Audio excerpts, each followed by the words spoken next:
Bonjour à tous et bienvenue dans l'épisode numéro 73 de l'ALAM, le podcast qui parle d'art, de militantisme et d'entrepreneuriat. Aujourd'hui, j'ai le plaisir de recevoir Vénus Demey, professeure de pole dance et performeuse multidisciplinaire, mélangeant théâtre, pole, drague et bien d'autres univers sur scène.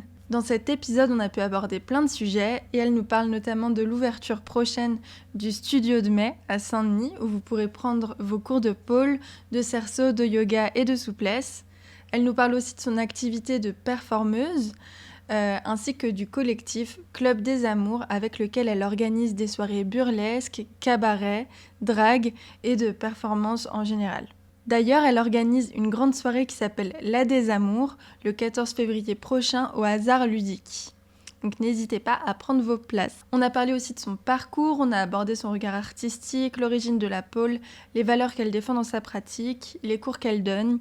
On a pu parler de son organisation, de ses canaux de rémunération et de la défense de ses conditions de travail. Vénus nous parle aussi de grossophobie, de TCA, de racisme, de sexisme, de LGBTQIA+, phobie et de validisme dans ce milieu. Je tiens à remercier énormément Vénus pour son temps et son partage. Je suis vraiment ravie d'avoir pu échanger avec elle au cours de cet épisode et je vous invite évidemment à aller soutenir son travail et suivre ses aventures. Sachez que vous pourrez retrouver tous ses réseaux ainsi que les personnes, collectifs et lieux que l'on a cités en barre de description. Cet épisode existe grâce à vous. En effet, je tiens à remercier les tipeuses qui font des dons au podcast tous les mois. J'ai ainsi pu louer une salle pour enregistrer cet épisode avec Vénus. Pour rappel, la LAM a sa propre page Tipeee sur laquelle vous pouvez faire des dons ponctuels, donc une seule fois, ou des dons mensuels à partir de 1€. Donc merci à toutes les personnes qui soutiennent le podcast sur Tipeee ou alors autrement en partageant les épisodes sur les réseaux, etc. Sur ce, je vous laisse avec notre discussion et je vous souhaite une très belle écoute.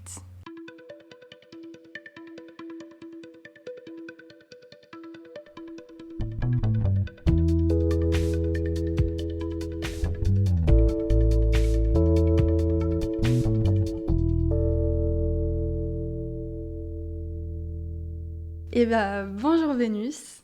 Bonjour. Merci beaucoup d'être venue au micro du podcast aujourd'hui, ça me fait trop plaisir de te recevoir. Plaisir partagé. J'ai plein de choses dont j'aimerais parler avec toi parce que tu fais beaucoup d'activités différentes. Mais du coup, avant tout, est-ce que tu peux nous dire qui tu es et ce que tu fais dans la vie ? Alors, je m'appelle Vénus Demey. Je suis une artiste, j'aime bien dire pluridisciplinaire. Je fais actuellement majoritairement du burlesque sur scène, mais je fais aussi de la pole, du cerceau, de la lollipop lyra et de temps en temps du stand-up, surtout durant mes hostings. Et là, le gros bébé de l'année, c'est mon studio de pole dance, le Studio Demey, qui ouvre le 13 janvier.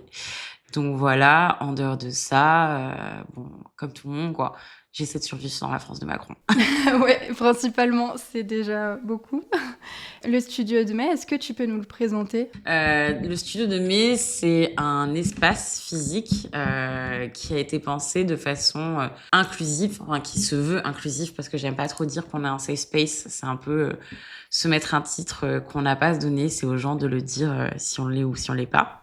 Et l'idée, c'est d'avoir un espace pour toute personne qui a envie d'essayer les arts aériens, que ce soit la pole dance, le cerceau, la lollipop lyra, ou aussi de faire de la souplesse, du yoga et d'autres disciplines à venir comme le burlesque notamment, dans un espace où on n'apprend pas de façon normée. C'est-à-dire que c'est fait pour toutes les personnes. On s'adapte aux expériences de vie des gens. On met au centre la santé mentale de nos élèves et non pas la discipline, même si elle est importante. Mais en gros, on adapte au maximum les cours pour que les gens s'y sentent bien. Ça veut pas dire qu'on respecte pas les normes de sécurité, bien évidemment, mais ça veut dire que, par exemple, si tu viens en cours et que je sens que t'es fatigué, il y a moyen que je te dise, bah là, je pense qu'aujourd'hui, c'est toi qui sais, tu connais tes limites, mais je pense qu'aujourd'hui, ça serait bien que on fasse pas cette figure pour toi et qu'on fasse plutôt tel type de figure.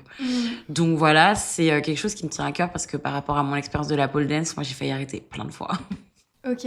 Ouais, j'étais souvent je dépassais en longueur et en largeur dans les cours, tu regardais dans le miroir vraiment et c'est un milieu ouais qui est pas pensé pour les personnes grosses, qui s'ouvre enfin aussi aux personnes trans, on en a de plus en plus qui sont de plus en plus visibles.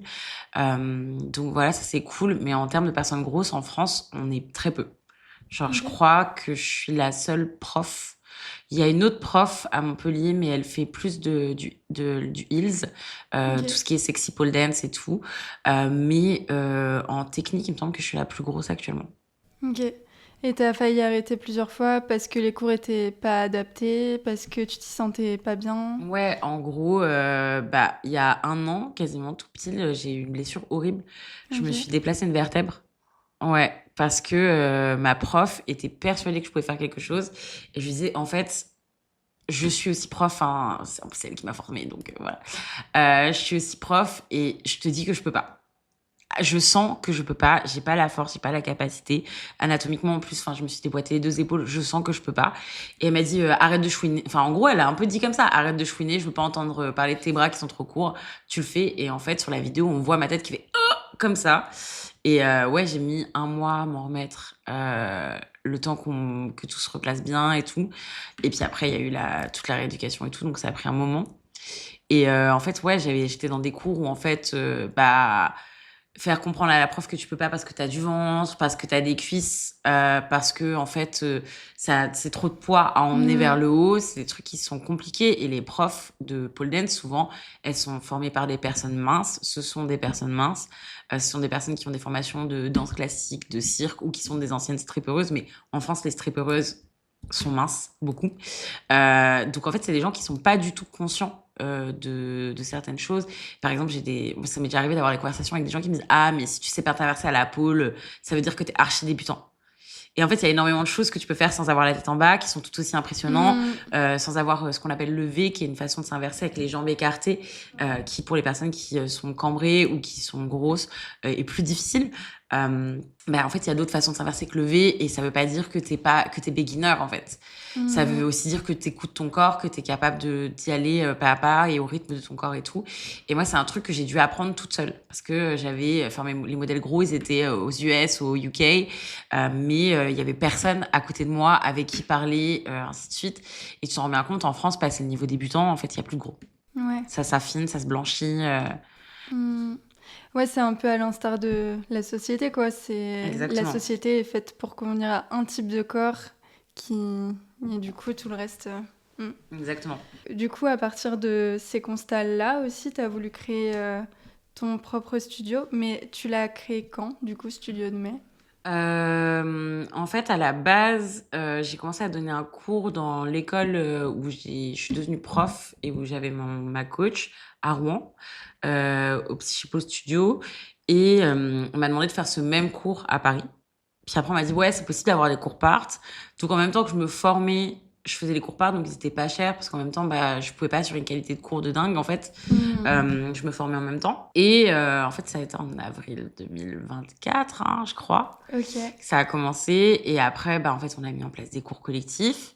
On a loué des studios. Bon, c'était horrible, le premier studio dans lequel on allait. Il y a les élèves du studio qui ont failli taper mes élèves. Ah, horrible. La Mais prof qui... quoi? Non, mais c'était Pourquoi? horrible. Un studio dans Paris, je ne saurais pas lequel, mais je pense que beaucoup de gens sauront de quel studio je parle. Il est sur la 6. J'arrive, il y a une prof qui ouvre la porte, 15 minutes de retard, la meuf, tu sais, sur l'heure. Elle ouvre la porte, elle fait, c'est le cours à qui, ça? Faut imaginer, moi, mes élèves, c'est que des personnes restées, des personnes grosses, des personnes de tous les âges. Ouais, le On est dans le mépris, studio, voilà. Mais pas elle regarde possible. au-dessus de mon crâne. Tu sais, genre vraiment, ce n'est même pas possible que je sois prof. Et je regarde, je fais, c'est les miens. Elle fait, bah c'est bon, en fait, calme-toi, je suis pas, t'as 15 minutes de retard, en fait, je vais mettre en retard toute ton école et tout. Bon, j'ai une élève qui rentre, qui pète un plomb parce que la prof me parle mal, les élèves qui commencent à péter un plomb sur mon élève, je suis entre trois élèves de leur côté et mon élève en train de les séparer, il y a une meuf qui a le doigt à genre 2 centimètres de mon nez, horrible, je me dis, bon, on se casse, on va dans un autre studio, le mec qui gère le studio accusé d'agression sexuelle, grossophobie, bref, horrible. On va dans encore un autre studio, je ne reviendrai pas sur ce studio-là, mais c'est des fachos de fous. Bref, ça ne s'arrête pas. Je trouve un accord avec un bar à Pantin, mais finalement, ça se passe pas bien. Donc là, je vais voir mon banquier. Je lui dis, bon, on fait comment? Mon banquier me dit, on ouvre. Et en fait, bah, j'ouvre. Donc, depuis mai 2025, ma vie tourne autour de ce projet. Mais vraiment, j'y ai tout mis et tout. Hmm. Donc, il est né comme ça, ce studio, la Venus School of Baddies de base, qui est devenu le studio de mai pour un petit peu neutraliser aussi le nom et que ça tourne un petit peu moins autour de moi. Ok. Et en plus, j'imagine que c'est dur pour toi, en plus, dans ces cas-là, d'avoir des problèmes avec les studios. Enfin, déjà, ça t'atteint toi. Et en plus, tu te dis, vas-y, j'ai la responsabilité, en plus, que mes élèves se sentent bien. Du coup, t'as un double truc qui... En fait, la vérité, c'est que la majorité des studios à Paris, des lieux sont tenus par des personnes blanches et souvent des hommes. Et donc, quand t'es une femme racisée, qu'en plus t'es queer, en plus il y a un truc d'agisme, hein, je sais très bien la tête que j'ai pas du tout l'air d'avoir 30 ans. Genre, j'ai eu des agents immobiliers cet été qui m'appelaient la nénette. Qui pensaient que je sortais d'école de commerce et que je montais un projet comme ça dans le vent et tout. Et même si en vrai on s'en fout, tu vois. Mais donc, enfin, il y avait un truc de violence ultime. Puis en plus, enfin, mes élèves, la plupart c'est des banlieusards. Il y a un truc qui se joue qui est extrêmement fort surtout dans un domaine où les gens sont à moitié nus, en fait, quand ils pratiquent, dans un domaine qui est vraiment lié au corps, qui est lié à la vulnérabilité, à qui tu es et tout. Et c'était archi violent, bah, pour moi, d'être dans un rapport de force avec de l'argent.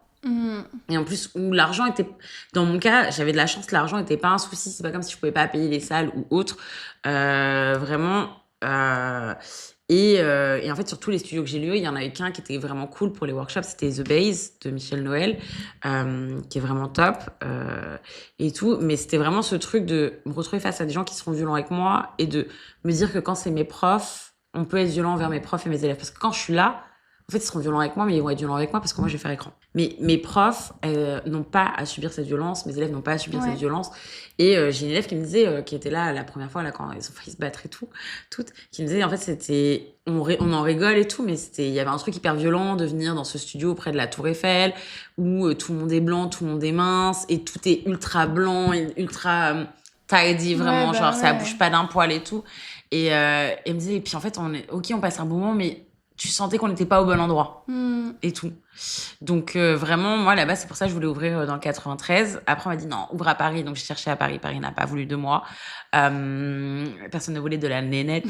Et en fait, je me suis dit fuck, on ouvre à Saint-Denis, quoi. Genre en vrai, c'est mon rêve d'ouvrir à Saint-Denis. Let's go. Bah ouais, trop bien. Et du coup, tu ouvres là, tu réouvres du coup. J'ouvre le 13 janvier en physique dans mon lieu à moi. Et pas des cours chez moi ou dans un autre lieu. Ouais. Donc félicitations pour ça. Merci. En vrai, ça va être en plus tout début 2026, donc ça va être le début du nouvel RIA. New Year, New Me. En plus, année en 1, en termes de numérologie, on est bien. L'année de mes 30 ans, vraiment la totale. Et donc tu disais que tu fais ça aussi avec d'autres profs à Saint-Denis. Là, tu auras des gens. J'ai une équipe pédagogique assez solide. Enfin, à mon sens, avec vraiment beaucoup de... Enfin, tout le monde a des clés différentes et des atouts et tout. Je suis vraiment contente. Et ce sur quoi je suis super contente, c'est que dans mon équipe, il y a majoritairement des personnes racisées et majoritairement des personnes queer. Donc ça, c'est top. C'est pas une volonté en mode je suis pas allée non plus aller faire du quota, mais je pense que j'avais envie de gens qui peuvent s'identifier à ce qu'est le studio. C'est pas un studio que j'ai fait seul, c'est un projet que j'ai fait avec beaucoup de gens. J'ai consulté mes élèves, j'ai consulté les personnes autour de moi, j'ai consulté mes parents, j'ai consulté mes profs et tout. Donc c'est vraiment un truc où, même mes profs me disent en fait on se sent investi. C'est aussi notre projet, on le sent comme ça. C'est trop important ça, ouais. Tu sais encore plus qu'ils vont vouloir y mettre plein d'amour et de bonne volonté, de bonnes valeurs et tout.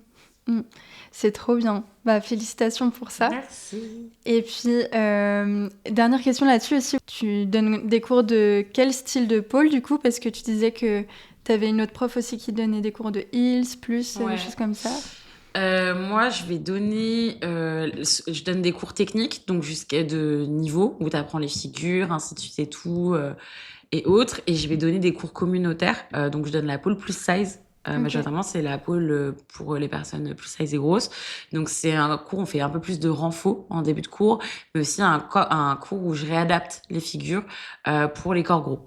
Donc voilà, j'ai pas la science infuse dans le sens où je reste assez objective sur le fait que moi je suis à la croisée positive de toutes les discriminations. Je suis assez grosse pour être considérée comme grosse, mais assez mince pour ne pas être considérée de façon négative et pour pas vivre de grossophobie. Je suis assez claire pour vivre aussi la discrimination positive vécue par les personnes noires et je suis aussi assez bisexuelle pour vivre les discriminations positives liées à mon orientation sexuelle. Donc voilà, donc je bénéficie clairement du système sur ces points-là et j'en suis assez consciente. C'est pour ça que le cours de Ball Plus Size, c'est un cours qui est évolutif et à terme, moi, mon rêve, ce serait qu'une de mes élèves reprenne ce cours. Et tout, vraiment, c'est mon dream. Je pense qu'il y a des gens qui seront beaucoup plus adaptés que moi à un certain niveau parce que je pense que notre corps, on le vit tous différemment. Moi, j'ai un passé sportif assez important, ce qui fait que j'ai pas les mêmes difficultés que quelqu'un qui a jamais fait de sport ou je reste ce qu'appellent les médecins en surpoids et non pas je suis pas en obèse, donc ce qui fait que j'ai pas les mêmes grosses phobies médicales ou la même appréhension par rapport à mon corps, par rapport à mon poids. J'ai mes peur de casser la barre, par exemple, des trucs comme ça, alors que c'est un truc qu'on retrouve beaucoup chez les personnes grosses. Vous pouvez pas casser la barre, vous inquiétez pas, je vous jure, vous pouvez même pas casser la barre. Les barres, elles sont solides, on peut y aller à 3 même. Voilà, petit message. Mais ça, et je donne aussi de la choré. Donc moi, mon style, c'est beaucoup low flow, donc mouvement très langoureux, avec du mouvement très appuyé et tout. Je m'inspire aussi beaucoup du stripper style. C'est normal parce que la pole, ça vient du strip, mais sans en faire totalement. Il y a quelques mouvements de stripper style qu'on retrouve dans mon style. Et donc voilà, et j'ai d'autres profs qui vont faire plutôt du hard flow, beaucoup plus de low flow avec un low flow qui est plus poétique que le mien, beaucoup plus de stripper style et tout, chacun un peu son style. Ok. Et voilà. Le low flow, c'est quoi pour les gens qui connaissent moins ? C'est vraiment ces mouvements que vous allez voir assez appuyés et lents. C'est-à-dire que en fait, quand on va faire des ronds avec nos jambes, ça va être du mouvement qui est très cinématique. Enfin, c'est un mouvement qui est très cinématique. Je peux pas l'expliquer autrement. Vous voyez, tu vois la sélection Un autre regard à Cannes. Oui. Les mouvements des films en noir et blanc, un peu lents, mais pas non plus. C'est un peu ça le low flow. Donc, un mouvement qui imite vachement l'eau. Moi, c'est pour ça que je m'appelle Vénus de mai, mais en lingala, Mai, mais ça veut dire l'eau et tout. Et c'est parce que en fait, je fais beaucoup de vagues, beaucoup de mouvements très aquatiques et tout. Et une autre facette de ton métier, c'est aussi le Club des Amours. Ouais. Est-ce que tu peux nous raconter un petit peu ce que c'est ? Le Club des Amours, c'est un collectif qu'on a monté à la base avec des copines. C'est Nassou, en fait, qui vient mettre en valeur des artistes minorisés. À la base, on l'a créé pour un spectacle qui s'appelait Larmes de Vénus. Qu'on ne refera plus jamais, mais qui était le best spectacle ever. Donc voilà. C'est un spectacle qui racontait toute ma première rupture amoureuse dans laquelle j'ai été amoureuse pour de vrai. Et c'était intense. C'était intense, donc on le refera plus. Et l'équipe a un peu explosé à la suite. Et là, il se reforme. Je travaille en binôme avec quelqu'un qui s'appelle Léopoldine, qui est une influeuse burlesque. Donc c'est beaucoup plus simple.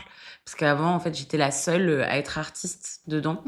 Et les autres avec d'autres compétences et tout. Mais ce qui fait aussi que quand tu travailles sur des spectacles du type cabaret avec des gens qui sont pas artistes, tu sens qu'il y a quand même des limites en termes de compréhension des besoins des artistes, en termes de compréhension du projet. Donc, en fait, il est en train de se reformer de façon différente. Un peu moins de projets, mais des projets plus gros, des projets plus basé sur l'esprit même de ce qu'était le Club des Amours, qui à la base s'est quand même fait un peu comme ça pour pouvoir accueillir la subs de la mairie et tout, et qui en fait a continué en cabaret et tout, mais qui s'est un peu fait sur le tas. Enfin, ça s'est un peu fait comme ça. Donc voilà, Et le but, ce serait de faire du coup Enfin, peut-être que du coup, t'as pas envie encore d'en parler de la nouvelle formule, mais... en fait, on fait moins de shows, mais des plus gros shows. Là, le prochain, c'est la Désamour. C'est le 14 février, pour mes 30 ans. Trop bien. Au hasard ludique, où on aura un line-up de fou avec Chris Mara, la Baphomet, Evgenia Vlovisa et tout, et du DJ set. Et à côté, on va avoir Léopoldine veut développer des trucs un peu plus cabaret, avec des thèmes un peu plus néo-burlesques, très stylés et tout. Donc un peu comme ce que tu fais toi en perf, ce serait des soirées avec plusieurs styles de performance, tout. Ok, trop la classe. Trop bien.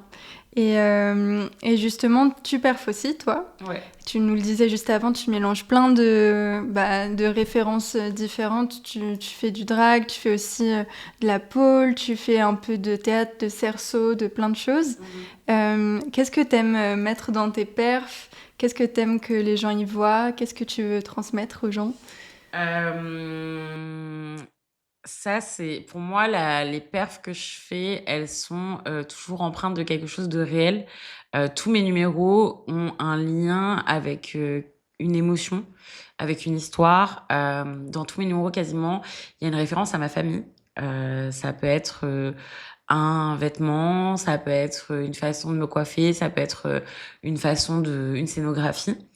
Et tous les numéros racontent une histoire qui est liée à mon identité, à qui je suis. Donc, ce que j'ai envie, en fait, j'ai envie de créer quelque chose, mais c'est un peu comme ce que j'avais eu envie qu'on fasse avec les larmes de Vénus, et qui, à mon sens, on avait plutôt bien réussi. J'ai envie de partir de mon histoire pour créer quelque chose d'universel, et qu'après les gens se rendent compte qu'en fait, c'est une histoire vraie. Pendant les larmes de Vénus, justement, on avait lu des vraies lettres, on avait sorti des vrais échanges, et les gens étaient pas. Et à la fin, en fait, du spectacle, les gens ils étaient en larmes, c'était horrible. Enfin, vraiment, moi j'étais très contente, mais les gens étaient en larmes. Et en fait, je suis arrivée sur scène, je dis bah alors, c'est une histoire vraie qui m'est arrivée il y a 1 an. Et là, c'était encore plus la cata. Les gens étaient archi en larmes, c'était fini, genre vraiment, on pouvait plus rien faire et tout.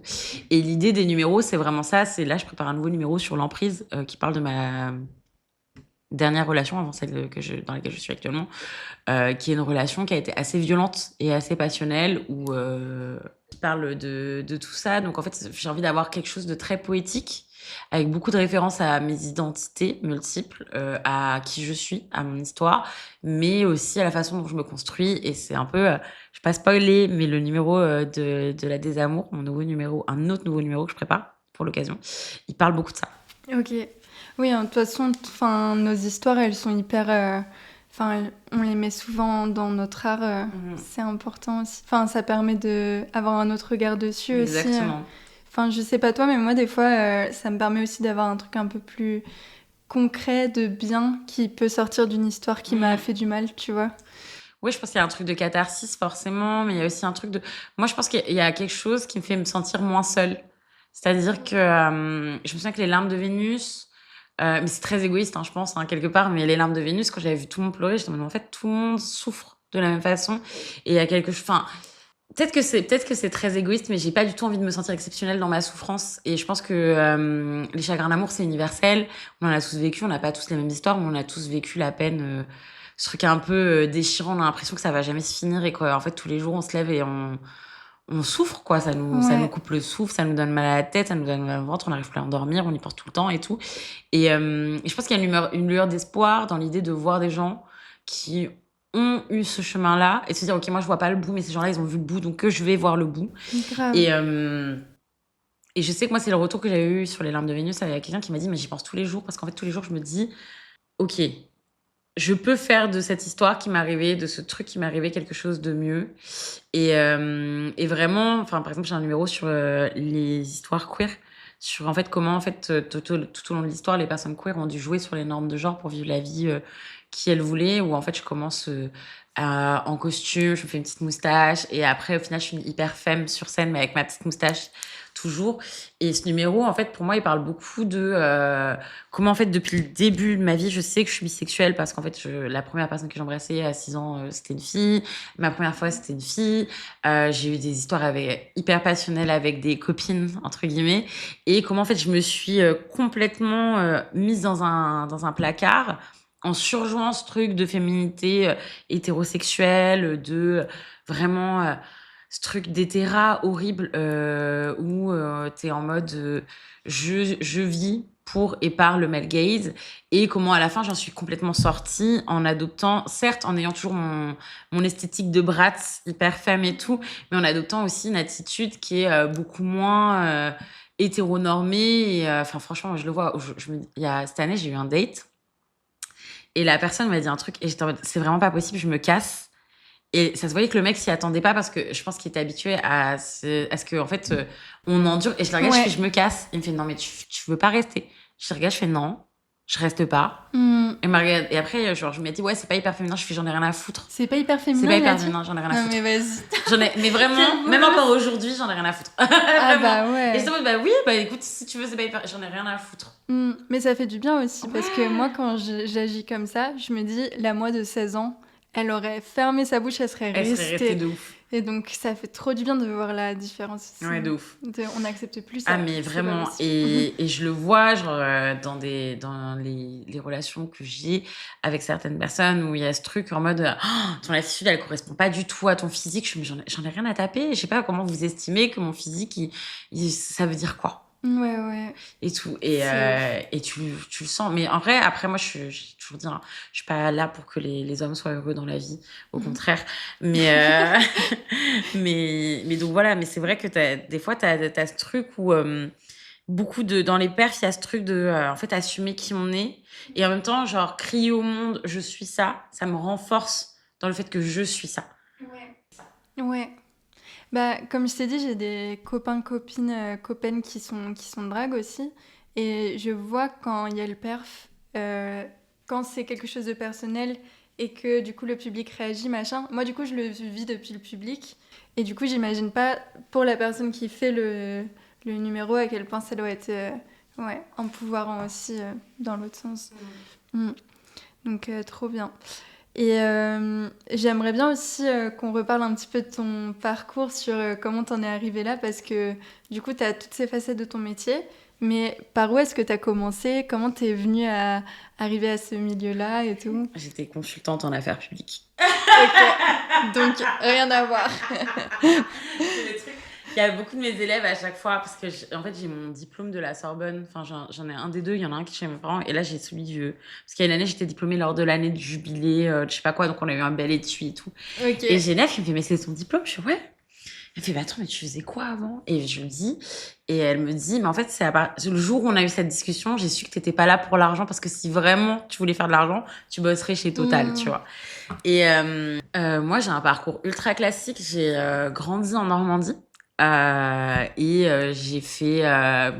J'ai grandi dans une grande ville de Normandie, à Rouen. Je suis une pure citadine. Je vais dans Rouen, j'ai même pas le permis. Je suis tellement citadine que j'ai pas le permis. Genre, je sais pas s'il faut se rendre compte.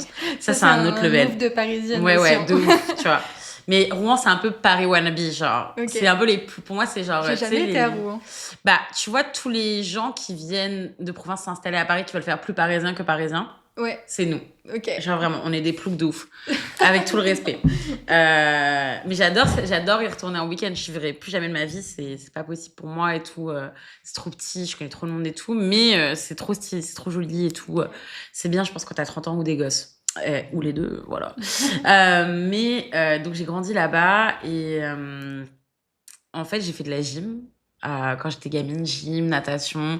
Après, j'ai fait de l'équitation. J'étais en école privée. Vraiment...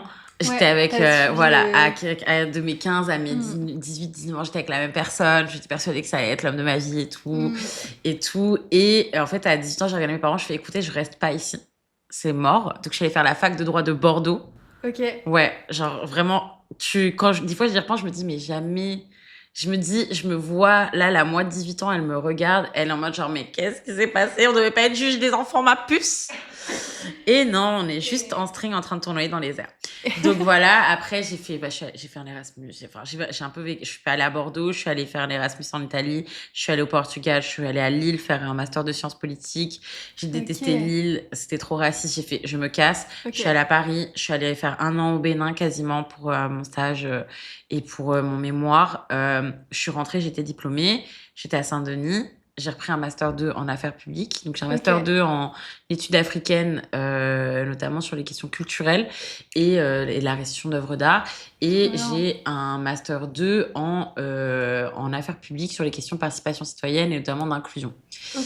Donc, voilà, parce que mes premiers sujets, à la base, c'est les questions de racisme, de genre, de néocolonialisme et tout.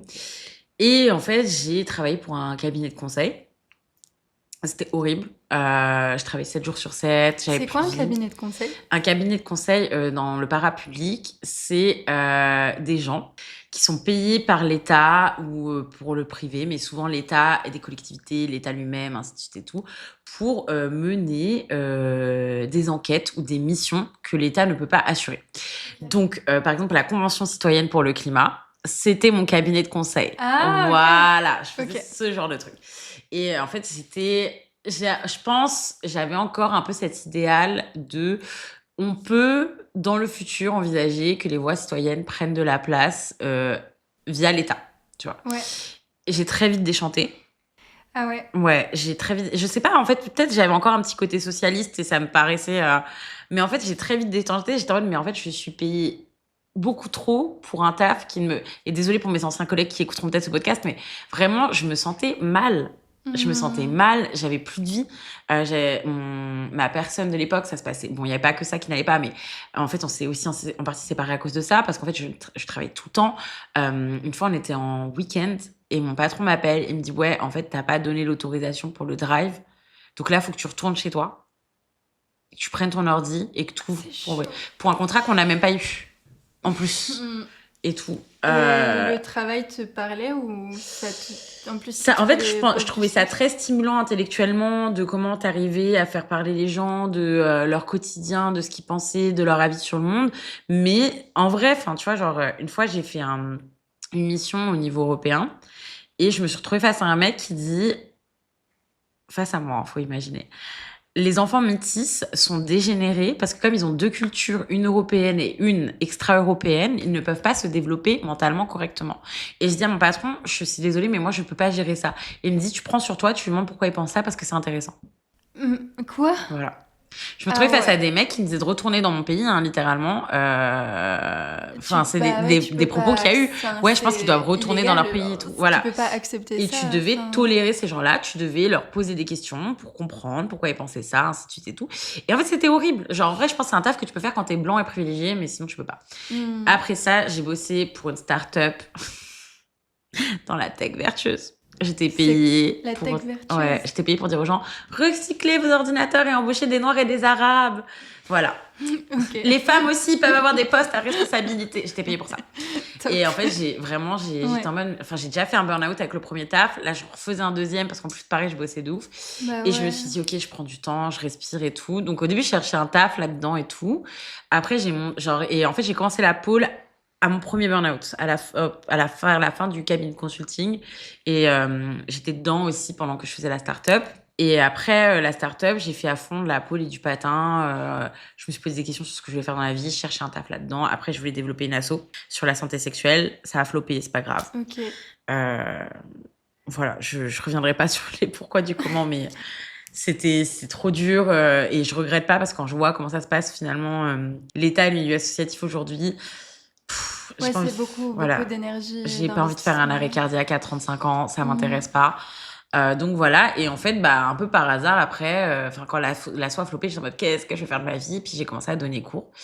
Et voilà. Donc, moi, mon premier cours de pôle, tu m'aurais dit, tu vas continuer à en faire 4-5 ans après, et tu vas en faire ton job, je t'aurais rayonné.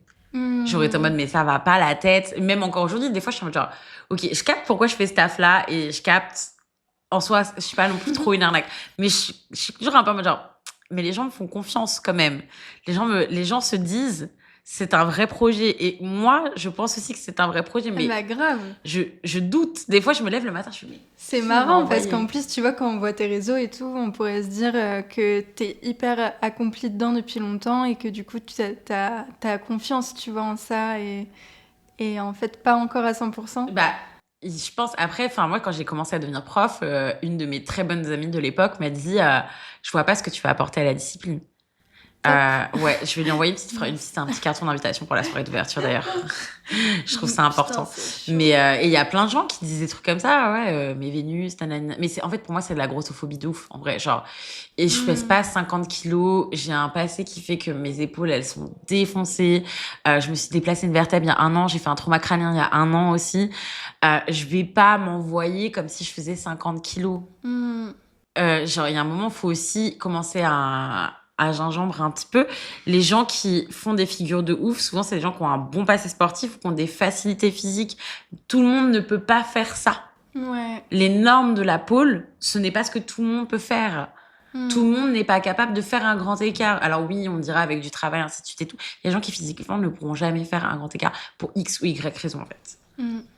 Et c'est pas grave. Il y a d'autres façons de faire.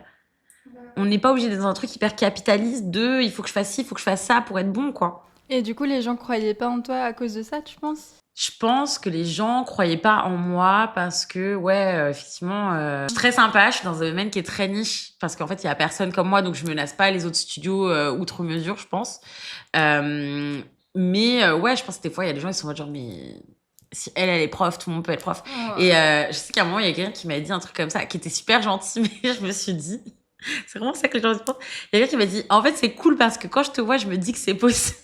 Ah ouais, ok, ouais, t'es en mode bon. Et j'étais en mode, je sais pas si tu veux dire que vraiment, même la première plouc, elle peut le faire, ou si c'est, ça t'inspire. J'ai préféré prendre dans la deuxième version, mais sur le coup, j'étais en mode genre, j'ai rigolé. Franchement, j'ai rigolé parce que, en fait, quand t'entends les gens te dire, genre, une fois, il y a quelqu'un qui a dit, ah là là, vous allez voir, c'était une soirée sur la pôle. Ah, vous allez voir plein d'artistes ce soir, des gens qui font des trucs incroyables et des gens qui font des trucs poétiques. Et je suis genre, du coup, tu me mets dans quelle catégorie je suis là-dessus? Ouais, grave.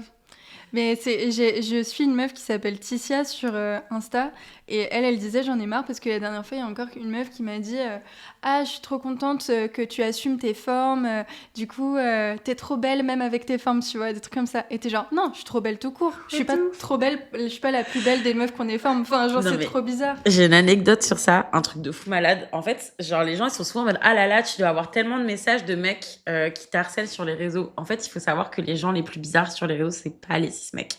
Okay. J'ai reçu un message, c'était il y a un an et demi, une personne qui m'a envoyé 8h24 du matin, j'ai encore des screens s'il faut, 4 pavés pour m'expliquer comment me voir à moitié nue sur scène avait été une réalisation pour elle et qu'en fait elle aimait les femmes grosses.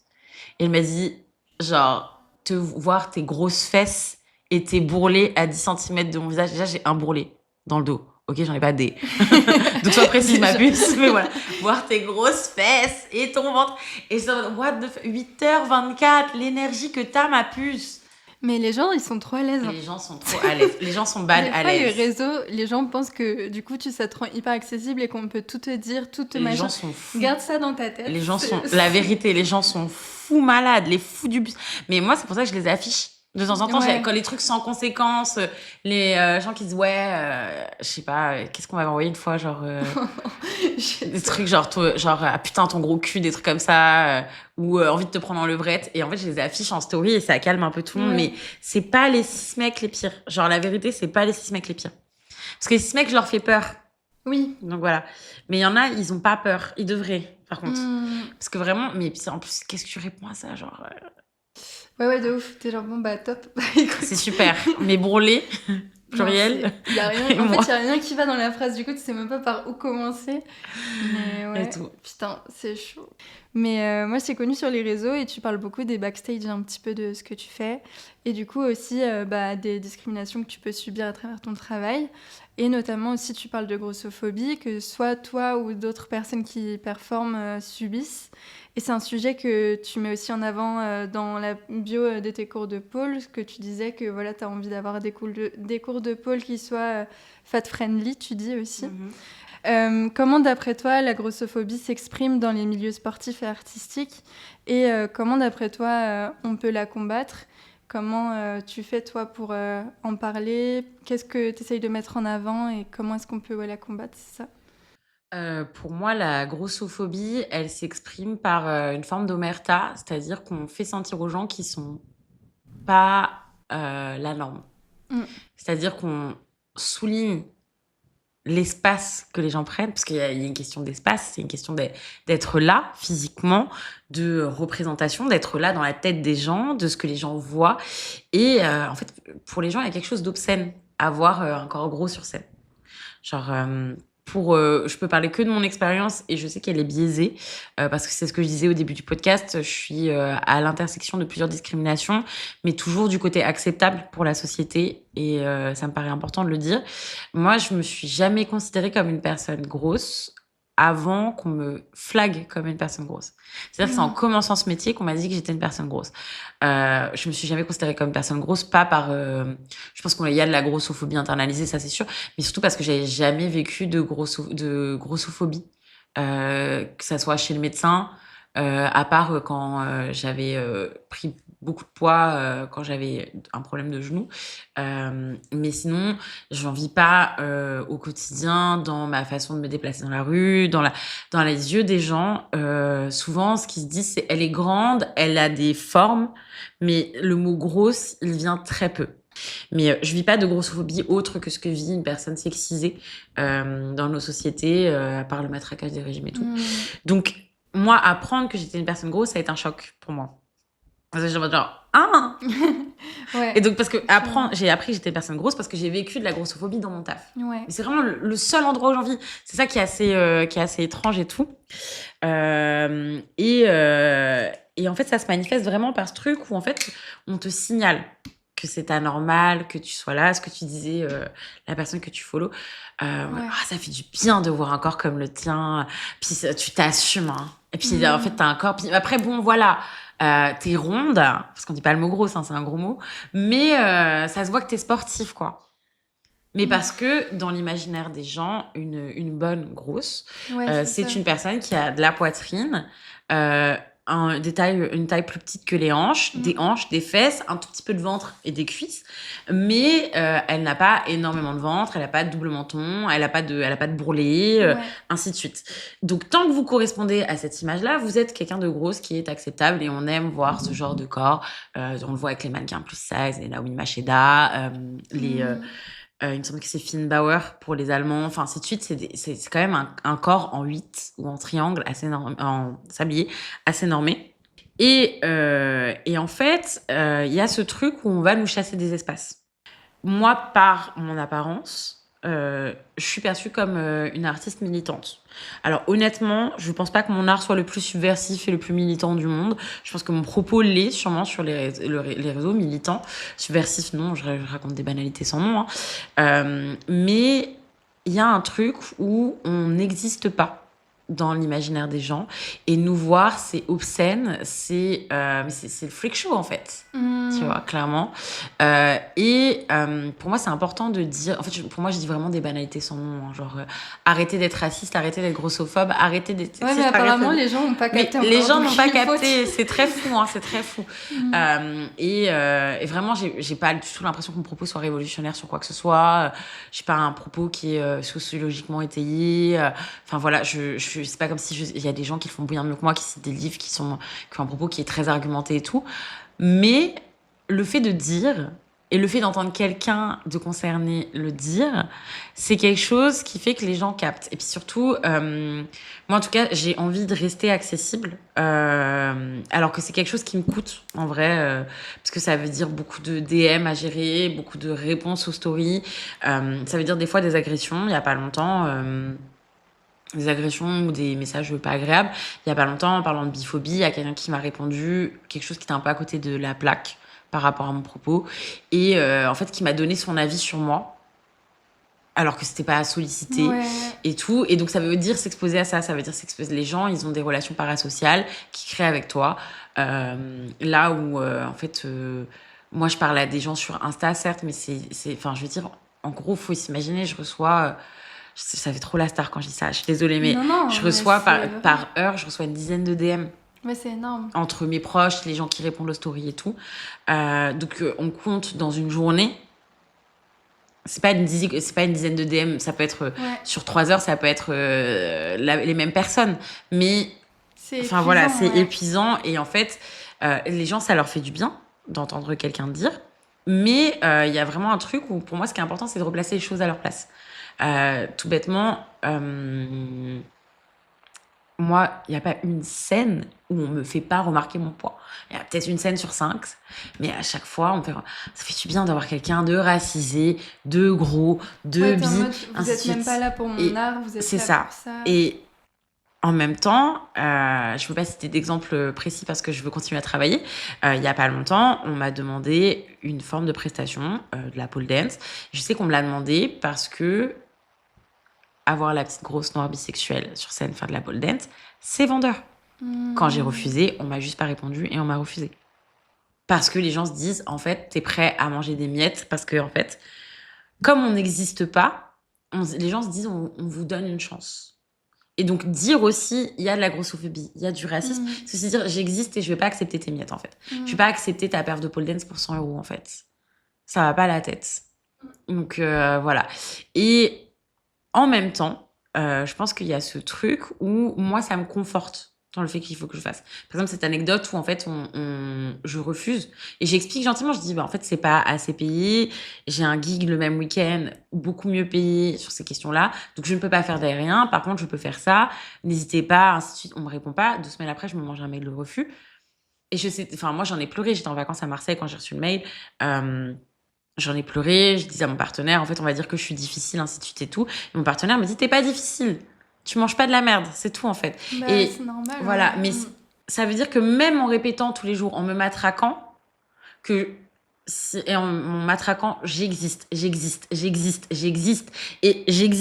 en même temps, je veux pas devenir la norme. Parce que si je deviens la norme, ça veut dire qu'il y aura pas plus gros, il y aura pas plus noir, et il y aura pas plus les lesbiens, trans ou autres que moi.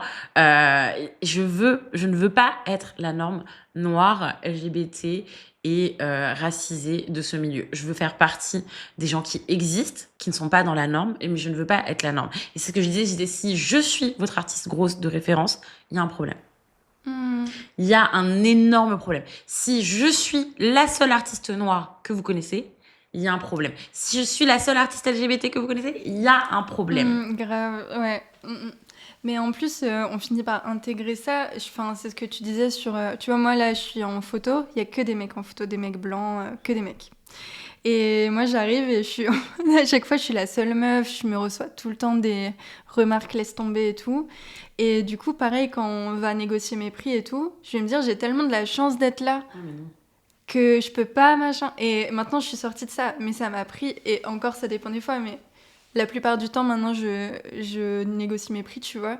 Mais au début, j'étais tellement en mode, ok, je suis la seule meuf, je vais se dire, j'ai trop de la chance d'être là et machin, que du coup, j'acceptais tout et j'étais genre, bah non, je mérite pas mieux, regarde.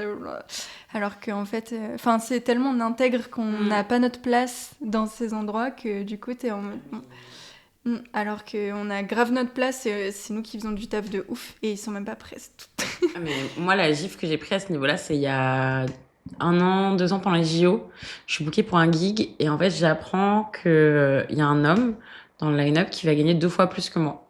Je fais 2 performances d'aérien. Je gagne la moitié, je dois ramener mon matériel. C'est ouf, c'est ouf. J'ai pété mon crâne. Moi, je dis pas, faut qu'on soit payés tous la même chose, tu vois. Mais j'ai pété mon crâne. C'est-à-dire que quand je fais du burlesque, que je sois même payée que quand je fasse de l'aérien, ça me paraît logique, je me mets pas en danger. Quand je me fous la tête en bas à 2 mètres du sol, mais ça, de toute façon, je le fais plus si tu me payes pas bien, hein, c'est bon, faut aller savoir. Mais quand je fais ça, quand je me tiens à un bras, une jambe, parce que c'est déjà arrivé, moi, au cerceau, en répétition, je m'entraîne, je tombe, heureusement, je me rattrape dans l'aisselle. Mes coups de flip, en fait. Ouais, grave. Et tout. Si je tombe en burlesque, j'ai quand même moins de chances de me faire du mal et qui va impacter mon travail que si je tombe en aérien. Et donc, c'est pour ça. Et quand j'apprends que je suis payée 2 fois moins que les autres, mais... Ouais, c'est vrai.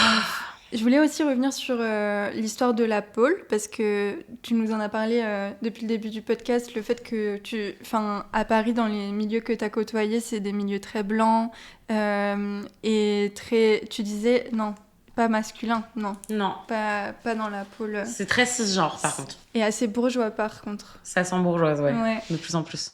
Et du coup, tu en parles des fois sur tes réseaux de l'histoire aussi de la pole, d'où ça vient, etc. J'ai vu aussi des performeuses en parler. Il y a eu aussi la vidéo de Squeezie il y a pas longtemps. Oh my God. Ouais, ça m'a rendu ouf. Et j'ai pensé à vous direct, j'étais en mode... Et Voilà, donc vous vous rappelez un peu l'histoire de la pôle, d'où ça vient, etc. Est-ce que tu pourrais nous dire, du coup, pour celles qui ne savent pas, nous faire un petit résumé de ça et de pourquoi c'est important de rappeler cette histoire-là? Yes. Et fun fact, moi, j'avais été castée pour Squeezie. Ah ouais? Ouais, genre, bref, il y a trop à dire. Je pourrais en raconter. J'adore, ouais. J'ai même pas regardé la vidéo. Je sais que ma personne a regardé. Elle m'a dit, mais toutes les 10 minutes, j'ai envie de m'avoir pété un plomb si elle regarde. Moi, j'ai regardé et pourtant, tu vois, j'y connais pas beaucoup. Mais en regardant tes vidéos, du coup, j'apprends aussi plein de choses. Et quand j'ai vu ça, moi-même, ça m'a sauté aux yeux, non, tu mais vois. c'est trop grave. J'étais choquée. Et j'adore Aya. Hein. Ma Ouais. première réaction quand j'ai vu qui était non, l'invité, pas j'étais en mode Aya. genre, on aurait dû. Franchement, c'est des enfoirés Ouais. de pas m'avoir booké. Et après, quand j'ai entendu Aya, j'aurais pété mon crâne si elle avait dit ça devant moi. Genre. Et j'adore Aya. Hein. Vraiment, j'adore. Mais Aya, ouais, sur ta dernière vidéo, là, il y a les pleasers. Tu fais des dingueries comme ça, ma puce. Mais non, bah en fait, c'est vrai que la pôle de base, ça vient du strip, hein, ça vient des clubs, ça vient du travail du sexe. On doit tout au TDS. On doit tout au TDS. Les figures, elles s'appellent Jade, Jamila. Pardon, hein, ça vient pas du cirque. Ouais. Mais il existe une frange des pole danseuses souvent qui se nomment les polérinas. Je n'ai rien de positif à dire sur ces personnes. Les polérinas, c'est les poleuses qui font pas des trucs de Tana. En fait, c'est des ballerines. Tu vois. Ah ok. Elles et elles font combattent les tanas en plus. Voilà, du coup, exactement. C'est un genre En fait, nous, on n'est pas comme ça, nous. Okay. Donc voilà. Et donc, nos copines, les polérinas et de la pole fitness, elles viennent dire que la pole, ça vient du cirque et qu'en fait, elles font pas des trucs, je cite, de pute. Ouais, c'est ça. Et tout. Okay, mais en fait, moi, je suis désolée, tu fais des trucs de pute. Les trucs de pute que tu veux pas faire, tu les fais grave, en fait. Donc voilà, on leur doit tout, d'ailleurs, au TDS. Les mêmes personnes dont tu veux te dissocier, ainsi de suite et tout, tu leur dois tout. Donc voilà. Et il y a ce truc où c'est pas vendeur, en fait. C'est pas vendeur pour Caroline, 35 ans, qui est une femme. Elle dit tout le temps des trucs comme ça, ces meufs-là, ça me tabasse. Oui, les femmes, l'empowerment des femmes. Et tout, c'est une dinguerie.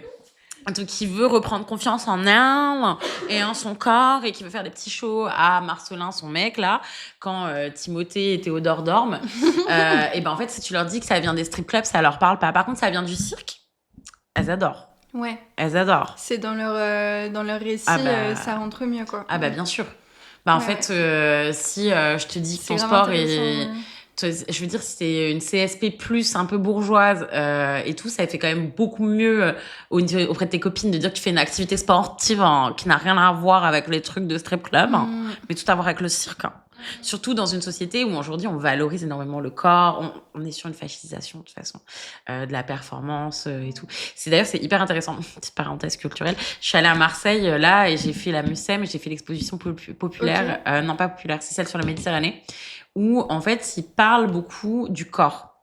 Et de comment... Et après, j'ai fait aussi la Cité Radio sur Le Corbusier, donc j'ai lu pas mal de trucs et tout là-dessus. Et en fait, on se retrouve quand même sur un truc, et je le vois au niveau des prestataires autour de moi, où les gens investissent un peu moins dans la beauté, mais beaucoup plus dans le bien-être, et donc beaucoup plus dans le sport, parce qu'on est sur une fascisation et une neutralisation de la société, où en fait, ce qui est mis en avant, c'est la bonne santé. On n'est plus sur un truc où il faut être mince, il faut être en bonne santé, et donc athlétique. Okay. Et c'est perçu positivement. Et donc, effectivement, pour ces gens-là, qui, en fait, ont besoin d'être perçus comme athlétiques, comme des gens qui prennent soin de leur corps, et tu te rends compte, de toute façon, avec tous les discours sur le développement personnel, qui sont souvent des discours de mascu et de facho, mais ça, c'est autre chose. Et tout, que la santé mentale, elle est instrumentalisée dans des logiques fascistes de « il faut prendre soin de sa tête et de son corps de façon rationnelle pour durer dans le temps et donc pour aussi être une force de travail dans le temps et tout et en fait tu te rends compte, ces personnes-là, elles sont dans ces logiques-là en fait on fait des activités qui sont perçues positivement par notre entourage parce que elles ne sont pas perçues comme quelque chose qui vient du TDS. Ouais, grave. C'est grave intéressant. Mais j'avais pas vu ça comme ça, la notion du sport et du bien-être. Mais tu le vois dans les tendances. En fait, là où il y a quelques années, on était sur des trucs extrêmement maximalistes, avec beaucoup de couleurs, beaucoup de strass. Tu vois, je me souviens, sur Instagram, tu vois, il y a beaucoup d'influenceuses maximalistes avec des énormes jupes, des machins, des trucs et tout. Là, on est sur un truc, sur l'avènement de la beige girl. Hein. On est sur de l'ongle très court, des couleurs très neutres, des coupes de cheveux très uniformes, avec des couleurs assez neutres. On est sur du vêtement, tu regardes, marron, beige, gris, noir. Il y a plus de couleurs, c'est fini. Allez, un peu de violet ou un peu de bleu pour le fun, mais c'est tout. Et on est sur une standardisation du corps. Les gens vont à la salle, les gens mangent pour être en bonne santé. Il faut bien manger, il faut manger certaines choses plutôt que d'autres. On est, le café en bas, le café spécial protéines. J'ai pas vu. T'as pas vu? Ah si, c'est le café où j'ai pris mon café. Il propose pour 1,50 € de plus, tu peux mettre des protes dans ton café. Quelle horreur. Ah non, il y a de l'acai partout, du matcha, des machins. On est sur un truc de prendre soin de ça. Et moi, je dis pas, bien sûr qu'il faut prendre soin de ça. Soit c'est ce que je dis tout le temps à mes élèves. Moi, je veux que vous fassiez de la peau jusqu'à 80 ans. Mais on est sur une standardisation et une fascisation via le corps. On est sur, et tu le vois, ces élèves-là, elles sont toujours petits shorts, petites brassières, toujours dans les mêmes couleurs, vert, bordeaux, noir, beige, gris, ainsi de suite. Et on individualise de ouf le bien-être, comme si c'était dû à nous et à nos comportements, si on est bien ou pas dans notre vie, alors que c'est foncièrement politique. Merci, grave. Mais les problèmes de santé mentale aussi. Hein. Tu vois, avec mes potes, on est plusieurs à avoir des gros problèmes de... Enfin, faire des thérapies, des trucs comme ça. Et on est en mode, mais en fait, mon problème, c'est le capitalisme. Mais tu n'as pas besoin d'aller chez le psy si tu vas au Pilates. Mais c'est un discours qui est tenu, c'est un discours qui est hyper dangereux, mais qui est tenu sur les réseaux sociaux de Thibaut InShape, qui dit... Alors, Thibaut InShape, c'est quelqu'un qui a énormément d'impact chez les jeunes, et t'as beaucoup d'anorexie mentale chez les garçons, et de TCA à cause de Thibaut InShape. Donc voilà. Donc on est quand même sur mais Thibaut InShape, pour moi c'est vraiment symptomatique de la société dans laquelle on vit. C'est un mec qui dit tu es triste, va à la salle. Et mais tu vois, moi je te dis ça, mais moi aussi ça m'arrive des fois de me dire je vais pas bien, je vais aller faire du sport. Non, tu vas pas bien, mais puis tu te mets sous la couette et puis tu pleures. Genre arrêtons. En fait, on est bien sûr qu'on est maître d'une certaine façon, et quand on peut, pas tout le monde, de nos santé mentales, mais c'est pas aller courir 20 minutes sur un tapis de course qui va régler tous tes problèmes. Ouais, grave. Et tu te rends compte, les gens ils sont de plus en plus là-dedans et tout, mais en même temps, de la même façon, plus tu penses à ton physique, moins tu penses à tes problèmes et tout. T'as eu un réel comme ça qui m'avait beaucoup parlé, qui disait c'est le retour de la minceur quand même si on est sur une minceur qui est plus athlétique. On n'est pas sur l'héroïne chic des années 90, même si les gens disent qu'on tourne là-dessus. Je suis pas hyper d'accord sur ce point-là. Qui disait mais en fait on demande aux personnes sexisées de ne pas manger et d'être affaiblies, parce qu'en fait si tu penses à ton poids, si tu passes du temps à vouloir maigrir, t'es trop faible pour penser au reste en fait. Et on est quand même sur ce genre de truc, et ces meufs-là pour moi elles sont pile dans cette fascisation par rapport au corps et cette standardisation, et en fait elles veulent effacer complètement les origines de la pôle, se défaire des origines de la pôle, parce que socialement c'est pas perçu dans leur cercle comme quelque chose de bénéfique. Enfin, je sais pas toi ce que t'en penses de ça, mais... Moi, je pense que la responsabilité, elle est plus au niveau... Enfin, bon, après, tout le monde ne prend pas cours, mais pour les personnes qui prennent cours, la responsabilité, elle est au niveau des profs et de la sensibilisation que nous, on peut faire. Après, je pense que c'est important de savoir l'histoire, c'est important de resituer d'où ça vient et tout. Et c'est important de se dire, ça vient de là. Je dois ça à ces personnes-là. Voilà comment je rends hommage. Ça peut être en prenant cours avec des personnes concernées, ça peut être en allant à des shows de personnes concernées, ça peut être si t'es intéressé par stripper style, en prenant des cours avec uniquement les personnes concernées. Je pense que c'est important de savoir d'où ça vient, c'est important de se situer par rapport à ça, de se dire ok, j'ai eu des privilèges par rapport à ça. C'est important de se dire que si tu veux vraiment persévérer dans le stripper style, tu vas avec des gens qui sont strippers ou qui ont été strippers. Par contre, je pense que pour moi, c'est plus aux gens qui transmettent de raconter, plutôt qu'aux gens qui font. Surtout que les gens qui font, en fait, ils sont biaisés par leur pratique. Donc, il y a des trucs sur lesquels ils vont pas forcément raconter correctement et tout. Je pense que c'est important qu'ils disent que, tu vois, par exemple, si on me dit, mettons, je suis élève de pôle, je fais que de la pôle technique. On me dit, ouais, la pôle, ça vient du cirque. C'est important de dire non, ça vient du strip. Et voici les infos que tu peux avoir, ainsi de suite et tout. Mais je sais pas si raconter, je veux dire, je sais pas. Voilà, je pense que c'est important de dire aux gens et d'exiger des gens qui savent ce qu'ils prennent, d'où ils le prennent, qu'ils le rendent aussi. Est-ce que se faire porte-parole à la place des personnes concernées, bon, Je voulais revenir un petit peu aussi sur le Club des Amours, juste pour savoir si tu as en souvenir quelque chose, un moment qui t'a particulièrement marqué avec le Club des Amours. Une anecdote, un moment où tu t'es dit « Ah, je suis contente de ce qu'on a fait là », genre. Bah, je pense Les Larmes de Vénus, ouais, le Ouais, premier spectacle à la fin.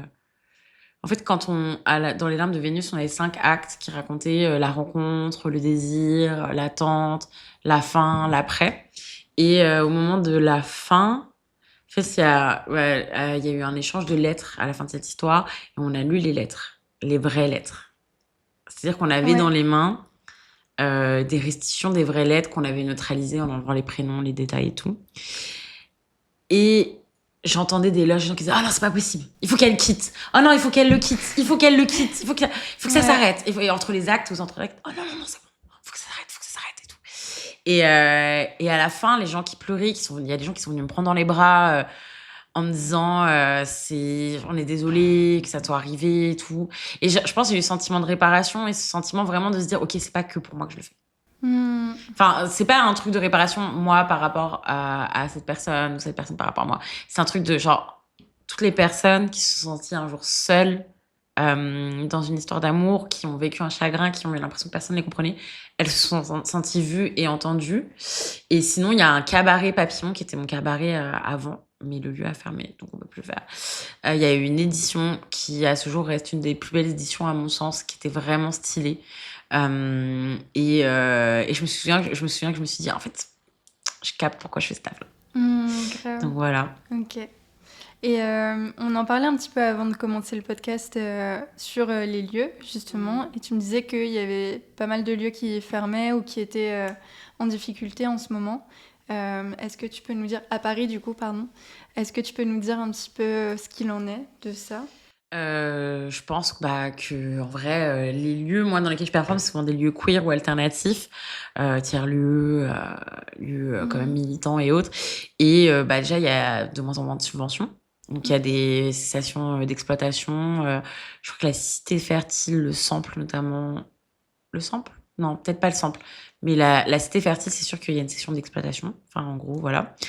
Il y a des bars qui ferment. Il y en a le Caverne, qui est un grand bar où il y a eu beaucoup de performances drag et tout. Il y a eu la boîte à bijoux, la 3615 la boîte à bijoux de Ruby on the Nail, la 3615 de Jackie Fuego et tout. Et en fait, le Caverne a fermé. Donc, on se retrouve quand même avec une pénurie de lieux. Là où moi, quand j'ai commencé, il y avait des scènes, mais tout le temps, j'avais l'impression. Les cabarets ont de plus en plus fermé parce que déjà, il y a de l'épuisement. Faut faire venir les gens ont moins d'argent, ils sortent moins. Et les lieux ferment de plus en plus, donc il y a de moins en moins de lieux. Il faut trouver des lieux qui acceptent, qui ont des conditions de vente acceptables, qui acceptent d'aider le projet et tout. Et c'est pas toujours facile. Donc voilà, et qui font confiance aussi au projet. C'est assez compliqué, je pense. Le Caverne, je sais que ça a été un coup pour la communauté. Donc voilà, il y a eu une grosse mobilisation, mais ça n'a pas été suffisant. Et voilà, et je sais pas, là, je sais qu'il y a le Co, dans lequel il y avait le cabaret La Bouche, qui s'est reçu, si je dis pas de bêtises, une interdiction préfectorale d'exploitation de la cave. Et donc il y a beaucoup de cabarets, dont le mien, qui en fait, surtout quand t'es dans un endroit où il y a des lights cool, le lieu est cool, c'est difficile de refaire ailleurs, donc je préfère pas refaire. Donc il y a beaucoup de cabarets en suspens qui se font pas et tout, voilà. Ouais, donc ça précarise du coup les travailleuses Ouais, qui pas mal. peuvent plus tourner, quoi. Exactement.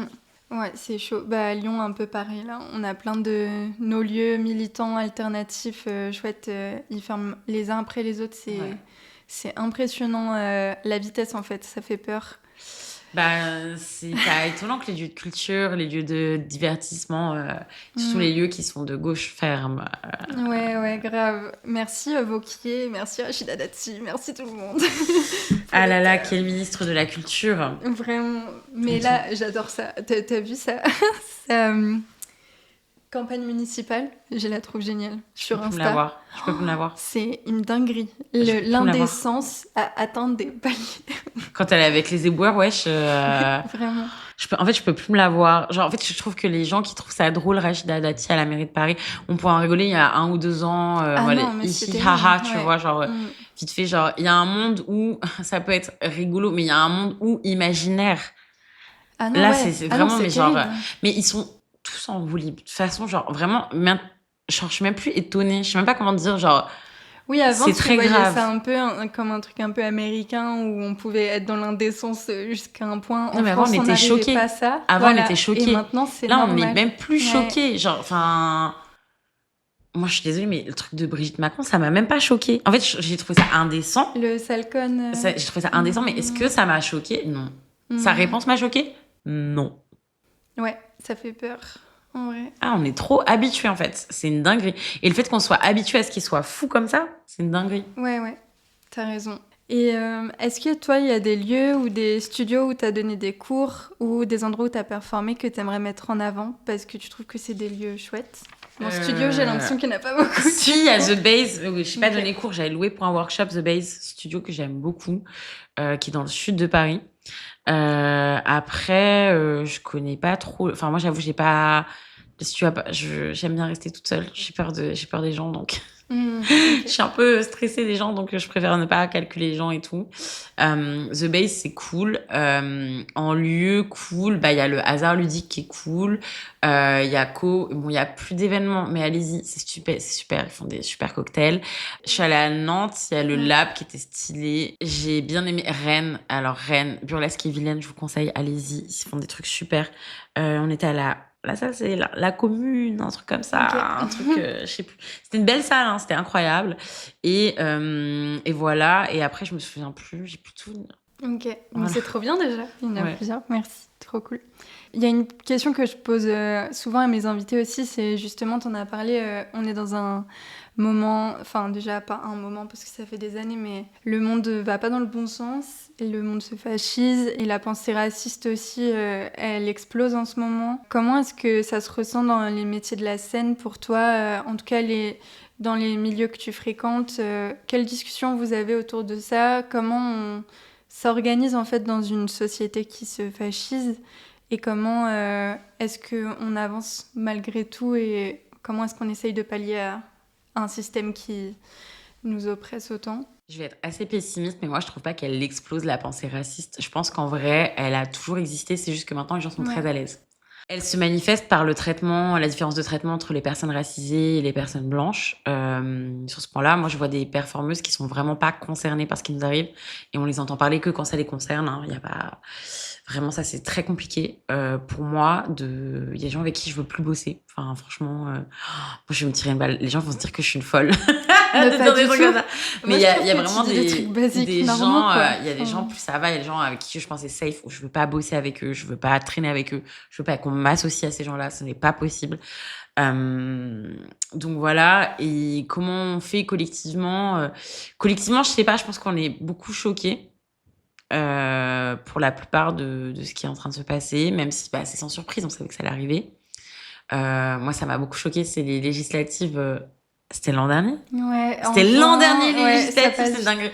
Ouais. Et je me souviens, j'avais croisé une ancienne connaissance qui est une personne blanche qui me fait oh, je suis tellement choquée que ça arrive. Et j'étais en mode, T'es en mode, oui, bon, on pouvait mais le voir où venir. étais-tu avant? Ouais. Où étais-tu avant? Comment tu peux être choquée? Enfin, je veux dire, il n'y a rien de choquant dans ce qui est en train d'arriver. Enfin, on savait, ça arrivait droit dans la figure et tout. Voilà. Comment on s'organise? J'ai pas trop la réponse là-dessus. Parce que je suis assez...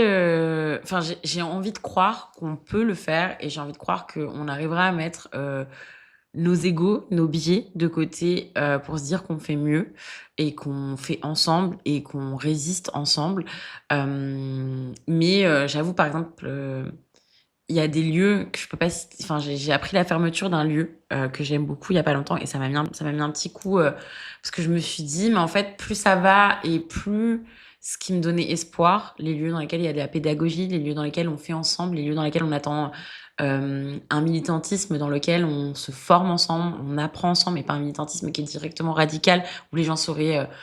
Enfin, en fait, c'est bien le militantisme radical, hein, c'est pas ce que je suis en train de dire, mais ce que je suis en train de dire, c'est qu'on attend des gens qui soient radicaux tout de suite, maintenant, alors qu'en fait, les gens, ils ont besoin de s'éduquer, ils ont besoin de comprendre, ils ont besoin de capter. Moi-même, il y a des trucs sur lesquels je suis pas toujours au point, parce qu'en fait, bah, le monde va vite, la pensée va vite, et des fois, en fait, quand t'es pas concerné, t'as du mal à réaliser ce qui se passe et tout. J'ai envie de croire qu'on peut faire mieux en apprenant, en se formant, en étant indulgent, en étant bienveillant et en voulant faire les choses. C'est-à-dire en créant l'initiative, en étant dans quelque chose qui est effectivement dans l'instant, mais aussi qui est dans la projection pour le futur. Donc voilà, les conversations qu'on a en ce moment, elles sont pas bonnes, hein, tout le monde est au bout de sa vie, genre. Ouais. Les gens sont au bout de leur vie, ils sont en mode mais on sait pas comment, enfin on a l'impression qu'on n'a pas de date, on a l'impression que ça va pas, on a l'impression que ce matin j'ai pris un café avec une prof de pole dance qui me disait je suis désabusée par ce qui se passe, on est surexploité, il y a rien qui se passe bien, ainsi de suite et tout. Et moi je souhaite qu'il y ait plus de lieux qui émergent, qu'il y ait des initiatives qui émergent, qu'il y ait des gens qui créent. Et c'est dur parce qu'il faut de l'argent, parce qu'il faut du temps, parce qu'il faut de l'accompagnement et tout le monde n'en a pas. Que ça soit tout ça en même temps ou un ou plusieurs de ces éléments. Et j'espère que on va pouvoir trouver de l'espoir et tout. Donc voilà, mais c'est dur. Je vais pas mentir, les gens sont pessimistes et c'est normal. Les gens se posent quand même des questions. On le voit par rapport au désir d'enfant. Hein, c'est de plus en plus le truc qui revient, c'est ce que j'ai envie de mettre au monde, un enfant dans ce monde-là, c'est tout. Donc, non pas pour dire que tout le monde doit vouloir des enfants et tout, mais c'est une conversation qu'il y a de plus en plus dans mes cercles, parce que je vieillis. Mais c'est une conversation qu'il y a. Est-ce que... comment on va vieillir, quel avenir et tout. Je vois, ce qui me choque, par exemple, beaucoup, c'est que les gens sont tellement embourbés dans ce qui se passe actuellement, c'est tellement grave qu'ils n'arrivent pas à s'imaginer vieillir. Et là, c'est une conversation que j'ai avec des copines où je dis, mais vous êtes conscient qu'on ne va pas pouvoir faire ce qu'on fait dans toutes nos vies. Et qu'est-ce qu'on fait après ? On ne peut pas penser à après parce qu'on est tellement dedans, là, et tout. Et c'est ça qui me... Enfin, je pense que... Je peux parler que de moi, mais par exemple, moi, ce qui me fait peur, c'est que je trouve qu'avec les années, on voit de plus en plus de personnes seniors à la rue. De toute façon, on voit de plus en plus de personnes à la rue, en fait, et tout. Mais les personnes seniors, c'est un truc qui me choque beaucoup. Parce que moi, je viens de culture où, en fait, la pauvreté existe, mais la solidarité existe énormément. Et je trouve qu'on est dans des sociétés qui sont de moins en moins solidaires, où les gens qui demandent de l'argent dans la rue, on leur dit même pas bonjour. Où on est dans l'exploitation des autres. On est dans l'ego, dans l'individualité. Et vraiment, moi, c'est un truc, ça me saute au visage de voir des gens qui te disent, en fait, j'ai faim. Je trouve que c'est d'une violence, j'ai faim. Ouais, juste qu'on puisse continuer tous collectivement à aller dormir chez nous en sachant qu'il y a des gens qui dorment par terre dehors. Quand tu vois que, en fait, à Paris... je sais plus c'est quoi les chiffres, mais la majorité des propriétaires sont multipropriétaires. Et aujourd'hui, les propriétaires ne préfèrent pas louer plutôt que louer, c'est-à-dire qu'il y a des logements vacants et t'as des gens qui dorment à la rue et l'État ne fait rien. Ouais. Et moi, ça a tellement un non-sens que, c'est tellement pas logique. On accepte tous collectivement des choses complètement folles, je trouve. Moi, j'ai envie d'hurler. J'ai envie d'hurler, et ce qui me rend folle, c'est qu'on est tellement docile que j'arrive pas à hurler, tu vois. Ouais. Et puis même que c'est épuisant, genre quand tu te bats contre un système, c'est dans ton corps que ça te prend, c'est dans ton... on peut pas le faire tous les jours, malheureusement, et c'est dur, quoi. Et de la même façon, c'est que il y a beaucoup de... moi, un truc qui m'a beaucoup marqué, c'est que les gens, ils choisissent leur combat. Et je pense que tu peux pas être toujours partout, I wish, hein. Mais ils choisissent leur combat en dénigrant d'autres combats. Et par exemple, je sais que moi j'ai beaucoup je suis originaire mon père est originaire de la RDC et j'ai des amis qui sont malgaches et cette année c'est quand même des pays dont on a beaucoup entendu parler. Et il y a des gens qui sont les premiers à te parler de ce qui se passe en termes de précarité sur la Palestine. Tu les vois sur les réseaux, ainsi de suite et tout.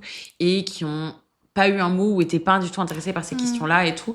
Et moi, ça m'a beaucoup marqué ce truc de... En fait, je comprends que tu puisses parler plus de certaines choses que d'autres parce qu'il n'y a pas la place pour tout et voilà et tout. Mais au point de dénigrer d'autres choses, c'est un truc que j'ai entendu dans un cercle de... mais je peux pas être partout, donc je vais pas relayer les trucs sur Madagascar, tu vois. Ouais, oui, du coup, il y a un truc performatif de relayer un truc. Et c'est pour ça que genre je suis très pessimiste aussi je comprends qu'on puisse pas tous être dans la rue. Et moi, la première, souvent, les manifs, c'est les jours où je travaille. Et je me souviens, une fois, je me suis fait shamer en mode, ouais, tu vas jamais en manif. Mais en fait, moi, ma patronne, c'est moi, en fait. C'est-à-dire que si je bosse pas, je suis pas payée, genre. Il y a pas d'argent qui rentre. Je peux pas me permettre. I wish, mais je peux pas me permettre. Enfin, pardon, du coup, t'avais pas fini. Non, t'inquiète. Mais résultat, genre, mais de l'autre côté, par exemple, moi, à chaque fois que je fais un gig un peu dégueu, genre un gig pour soit un prestat dégueu, soit dans un lieu un peu dégueu, je donne une partie à des cagnottes ou à des assos, je mets en place des cours qui sont solidaires, ainsi de suite et tout. Enfin, j'essaie à mon échelle et je sais que je suis pas la seule, mais le truc, c'est que les gens s'attendent tellement à ce que tu sois dans une pureté militante. En fait, moi, si je suis dans une pureté militante, mes cours, ils sont gratuits et je mange pas. Ouais, de ouf. Voilà. Déjà de base, ouais. Ce qui est pas viable. Et ce qui est pas valorisant mon travail. De ouf. Puis, voilà. En plus, déjà, on fait ce qu'on peut chacun à notre échelle aussi, je pense. Et si on commence en plus entre militants à se tirer dans les pattes, à dire moi je fais mieux que toi sur ça ou toi non, ou machin. Surtout que tu peux inciter à faire mieux sans être dans un truc de dénigrement. Et je pense que c'est le truc qui m'a beaucoup marqué ces dernières années on peut tous mieux faire ensemble. Il y a un truc, je crois que c'est toi qui avais partagé, mais peut-être que je me trompe, tu me diras, sur Spotify et Deezer, que j'avais bien aimé, parce que moi je me disais exactement ça. T'as dit ce que j'avais dans la tête, j'étais genre merci enfin, parce que je voyais plein de stories de gens qui disaient ah non mais les gens qui continuent à écouter sur Spotify alors que ils font ça machin, vous partagez vos raps, et je suis genre, et après en plus qu'ils font la promo de Deezer qui alors oui rémunère mieux les artistes, mais t'es mal genre patron. Politiquement c'est la même chose, tu vois. C'est très grave. Et moi j'étais genre mais déjà arrêtez de parler mal aux gens premièrement, enfin vous pouvez leur dire ok Spotify, moi je suis en mode, et du coup c'est ce que t'as dit, c'est genre en fait on peut sensibiliser les gens genre en mode regardez Spotify c'est de la merde parce que mais sans être dans de la culpabilisation, alors que ça se trouve, ces gens-là, ils boycottent déjà 15 autres trucs. T'en sais rien, tu vois, genre juste... C'est grave intéressant. C'est une conversation que j'ai beaucoup dans mon entourage proche actuellement, parce qu'il y a quelqu'un qui est très proche de moi qui utilise beaucoup l'IA. Ah ça fait mal au cœur. Mais c'est une personne qui a un discours, je trouve, plus ou moins sensé quand même, sur la chose, qui me disait, en fait... J'utilise l'IA parce que c'est une personne qui en plus est précaire. J'utilise l'IA parce qu'en fait l'IA me permet de travailler plus vite et de me maintenir à flot pour essayer de manger. Et bon, il y a des utilisations de l'IA qui sont plus ou moins dans ces utilisations, mais voilà. Moi, j'utilise pas l'IA personnellement. Je crois que j'ai utilisé une fois vraiment parce que j'étais en galère et il fallait de l'aide, tu vois. Mais voilà. Je l'ai avoué, c'est ma commande Chine à moi. Mais en fait, le truc, c'est qu'on peut pas être parfait et on peut pas gagner dans ce système. Ce qu'on peut juste faire, c'est essayer de faire mieux. Et once again, moi, je le vois, les gens qui sont dans une full pureté militante et qui font tout bien, comme il faut, ainsi de suite. Il y a un endroit où ils feront pas bien, c'est sûr. Je suis la première, hein. Et le pire, c'est que ces gens-là, les premiers à pointer du doigt, genre, attention, tu vois. Mais, moi, je suis désolée, mais manger de l'air et du pesto, ça m'intéresse pas. Ouais. Genre ça m'intéresse pas, ça fait pas de moi une mauvaise personne, ça fait pas de moi, je sais plus, une fois on m'a dit oui, maintenant que t'es patronne, genre on est patronne de nous-mêmes voilà, pour l'instant, hein, surtout. Mais très bien. Ouais. Et mais genre on fait comme on peut toujours faire mieux, et moi j'insiste à faire mieux, et moi je suis persuadée que je peux mieux faire. Genre vraiment il y a plein de trucs sur lesquels je ne veux que m'améliorer. I swear to God. En attendant, je suis toujours la pétasse d'Apple. Il faut que je change mon abonnement Spotify. Ça m'est déjà arrivé de faire une commande Amazon. J'utilise Netflix. Voilà. Est-ce que ça veut dire que je veux moins faire en sorte que ça marche? Est-ce que ça veut dire que je fais pas plein d'efforts sur d'autres trucs? Est-ce que ça veut dire que mes efforts sont suffisants? Peut-être pas. Mais ça veut dire que j'ai envie de faire mieux. Et je trouve que c'est... Oui, là, on est dans l'urgence. Il faut faire mieux. Il faudrait que tout le monde ait un comportement exemplaire. Ça n'arrivera pas. On est les pétasses du capitalisme, clairement. Donc, soit on essaie d'être un peu indulgent, un peu bienveillant, et on se dit qu'on fait ensemble, soit on continue à regarder qui a mis son rap, qui a machin, qui a un truc, et puis voilà, en fait. Et puis on joue le jeu que tout le monde veut qu'on joue, on se divise. Oh, putain, j'ai un discours de droite à dire ça, genre. Non, trop pas. Bah, justement, au contraire, c'est un truc de... oui, individuellement, on peut avancer, mais le vrai avancement, il se fera tous ensemble, collectivement. Et genre, du coup, moi, je crois grave en ce que tu dis. En plus, sinon, ce serait rejeter encore la faute individuellement aux gens, alors qu'en plus, on n'a même pas les mêmes privilèges. Tu vois, quand tu disais les militants parfaits, machin, là, moi, souvent, les gens que je voyais faire le plus de boycott parfait, de machin, de trucs, c'est des gens aussi qui ont le temps, qui ont l'énergie, qui ont une vie plutôt confortable à côté. Quand je bossais dans mon ancienne vie, il fallait voir... Non, c'était une dinguerie. Genre, les gens, ils sont en mode, oui, nous, on n'achète pas ci, on n'achète pas ça. Bah ouais, mais en fait, quand t'es payé 3 à 4K par mois, voilà. Bah ouais, tu peux t'acheter tes baskets hyper éthiques et manger, manger chez Naturalia tout le monde, tout le temps. Il y a un truc, les pauvres, on fait pas en sorte que les pauvres puissent avoir accès à un confort de vie de façon éthique. Et par exemple, moi, le truc de Chine au BHV, moi, j'ai des copines à qui je parle plus à cause de ça. Parce que, en fait, il y a l'exemple d'une personne qui était mon amie, qui... et je sais, avec tout le respect du monde, chacun ses valeurs et chacun fait ce qu'il veut dans la vie. C'est quelqu'un qui avait fait une formation qu'elle a arrêtée, qui, en attendant, en fait, était avec un partenaire qui gagnait assez pour lui permettre de rester au chômage. Elle gagnait 1000 balles par mois.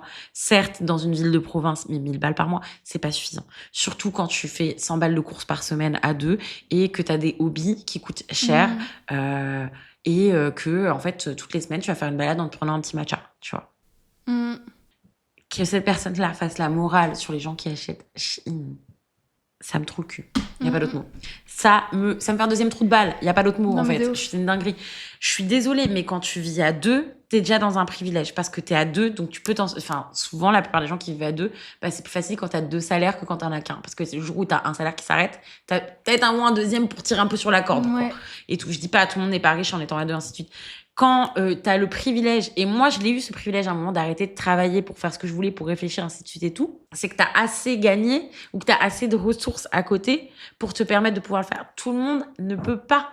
Moi, je connais des gens qui gagnent moins que moi que quand j'étais au chômage. Genre, il y a un moment, faut peut-être réfléchir. Et je pense que ça, c'est un truc. On est tellement dans nos trucs d'ego de moi je fais ça, mais toi tu fais ça, et nanana, qu'on se rend pas compte de ça. Les gens sont pauvres, les gens souffrent, les gens n'arrivent plus à manger. On a la moitié des Français qui sont à découvert avant la moitié du mois. Ils font pas 3 repas par jour en plus. J'ai des amis qui ont la trentaine, qui sont endettés, qui n'ont pas d'épargne et qui font le même type de métier que moi. Avoir une épargne aujourd'hui, c'est un luxe. C'était une norme à l'époque de nos parents. Devenir propriétaire aujourd'hui, la moitié d'entre nous ne le seront pas. Ouais, c'est ouf. C'est une dinguerie. Et en plus, on bouffe tellement de la merde qu'on va tous mourir d'un cancer. Donc voilà. Donc il y a un moment, peut-être que... je sais pas. Justement, il y a un truc dont tu parles sur ton Insta aussi que je trouve grave intéressant, c'est que tu montres les backstage quand ça va, mais aussi quand ça va pas. Et tu parles beaucoup d'épuisement, tu parles aussi du fait que des fois tu fermes un peu tes DM, enfin tu dis ça y est, moi je fais une pause, là j'en peux plus. Du coup, tu parles du fait que de façon assez cyclique, en fait, genre en même temps tu kiffes ton taf et en même temps ça t'épuise à beaucoup de périodes. Et comment est-ce que tu vis ça aujourd'hui ? Je sais pas où t'en es dans ça. Et comment tu fais pour rebondir et continuer dans... Là, je reviens de vacances, donc ça va un peu mieux. Mais avant les vacances, c'était chaud. Là, je suis partie en vacances anticipées. J'ai travaillé que 2 semaines en décembre, c'était un choix. Je préférais perdre de l'argent que rester dans cette situation-là. C'est le taf que je fais, c'est un taf où je travaille avec les gens, je travaille avec le regard des gens, je travaille avec le corps des gens, je travaille avec les émotions des gens. C'est-à-dire que c'est un taf où là, les gens, en cette période de l'année, les gens vont mal. Donc, j'ai plein de boîtes de mouchoirs chez moi, ça pleure 1 fois par semaine minimum et c'est OK. Genre... ma psy, elle est comptée dans mes charges professionnelles pour ça et je pense que je vais l'avoir un peu plus en prochain résultat aussi. Mais travailler avec des gens, c'est travailler avec leur vulnérabilité, mais c'est aussi être mis face à ces vulnérabilités, travailler avec le corps des gens, c'est aussi travailler avec des gens qui viennent parce que t'es toi, parce qu'ils s'identifient et donc ça te remet face à toi et toi-même. Moi, j'ai beaucoup d'élèves qui sont atteintes des mêmes maladies que moi, donc des troubles du comportement alimentaire. J'ai beaucoup d'élèves qui sont neuroatypiques. Donc, c'est aussi travailler avec les difficultés que ça peut engendrer, que ça soit des personnes qui ont besoin de certaines choses pour la compréhension ou besoin d'un certain cadre. Ça m'est déjà arrivé d'avoir des élèves qui préfèrent faire cours dans le silence ou qui vont demander des échauffements plus longs pour se mettre dans le mood, ainsi de suite et tout. Donc, c'est quelque chose qui peut être pesant. Il y avait aussi le fait que là, ces derniers temps, je donnais cours chez moi. Donc, c'était avoir des gens dans mon espace et des gens, des fois, qui respectaient pas mon espace. Des gens qui me respectent pas aussi. Mais ça, c'est un autre sujet. Parce que, en fait, quand tu es prestataire de service, les gens pensent que tu es esclave, peut-être, je ne sais pas. Mais ça arrive très peu, mais ça arrive. Et c'est compliqué cette année. Il y a quand même une élève qui m'a volé de l'argent en déclarant que je ne lui avais pas donné cours, alors qu'en fait, elle n'est pas arrivée à l'heure. Et donc, je ne l'ai pas prise comme indiqué dans mes conditions. Ça a été assez difficile à vivre, pour le coup, ce truc-là. Mais ça va mieux. Je pense que l'épuisement, il est cyclique parce qu'en fonction de comment vont les gens, ça va plus ou moins bien. Ça dépend aussi. Plus je gagne d'argent, plus ça va, forcément, parce que je me dis que ça sert à quelque chose. Mais quand en fait, tu fais un taf qui est aussi épuisant et que tu gagnes pas, c'est dur. Genre, l'été où je cherchais le local, ça se faisait pas. En plus, je m'étais séparée parce que mon ancien partenaire, c'était un poids pour ce projet, c'était pas possible. Il y a pas d'autre mot, c'est violent à dire, mais c'est vrai. Cet été, c'était compliqué. Genre, je suis partie en vacances, je pleurais tous les jours et tout. C'est aussi un taf où tes relations personnelles, elles sont empreintes de professionnel, elles sont aussi empreintes de projection. Que ta vie personnelle, elle est liée à ça. Moi, ça m'a demandé beaucoup de discussions avec mes parents sur ça. Mes parents ne me prenaient pas au sérieux au début. Maintenant, c'est mes plus grands fans. Ça veut dire aussi énormément de choses. Moi, la première année où j'ai fait ce taf-là, j'ai pris 1 an d'abstinence émotionnelle et sexuelle parce qu'en fait, je me rendais compte qu'il fallait que moi, je sache où j'en étais et ce que j'avais envie de faire de moi, de ma personne, de mon corps et tout avant d'entamer une relation. Et j'ai des relations où il y avait beaucoup de projections sur, en fait, les gens voulaient sortir avec Vénus de Mai et pas avec Marie-Adèle. Et donc, voilà. Et donc, c'est un taf qui est épuisant. C'est un taf qu'on fait pas pour l'amour de l'argent. Faut vraiment... once again, si je voulais de l'argent, je travaillerais chez Total. Non, mais taffez pas dans la culture, hein, voilà, ne taffez pas là-dedans. Mais c'est un taf que j'aime profondément. Je sais pas que c'est toujours facile. C'est comme tout le monde. Il y a des matins, t'as beau kiffer ton taf, tu te lèves, t'as pas envie. Et pourtant... Genre là, les 2 dernières semaines de taf, c'était les plus dures, je pense, depuis que j'ai commencé. Et genre, il y avait vraiment des jours où j'avais pas envie, je pleurais, c'était horrible et tout. Et à la fin de la journée, j'étais en mode, mais en fait, elles d'être ça. Elles ont tous d'être ça, bien sûr. Et en fait, vraiment, ça a été magique sur les 2 dernières semaines. Tous mes élèves qui ont eu des blocages toute l'année sur certaines figures ont passé certaines choses. Donc, il y a eu des climbs, il y a eu des inversions, des machins. Et en fait, j'étais en mode, ok, ça paye. Et pourtant, j'étais blessée, je montais plus, je montrais tout à terre et tout. Donc, voilà. Donc, comment je me sens par rapport à ça? Je suis sûre que je veux faire ce taf-là. Je pense que je vais continuer à avoir des downs. Heureusement, je serai plus toute seule, donc je vais pouvoir en parler avec mon équipe.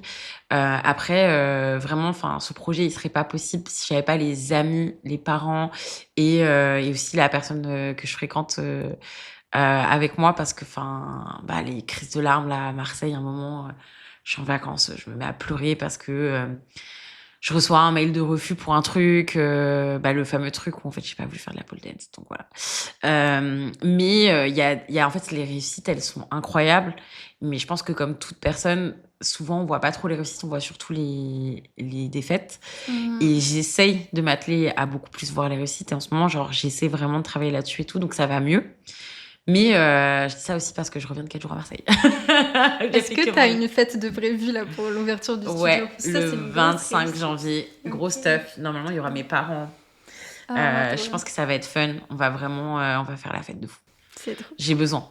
Bah ouais, grave. Mais c'est comme tu dis, c'est dur en plus de se rendre compte des étapes et tout, de l'avancement. Ça arrivait vite. C'est genre, j'ai signé mon bail. J'ai dit oui mi-octobre. J'ai signé mon bail fin octobre. On a commencé les travaux le 8 décembre. Là, il y a plus de plafond, plus de sol, plus de mur.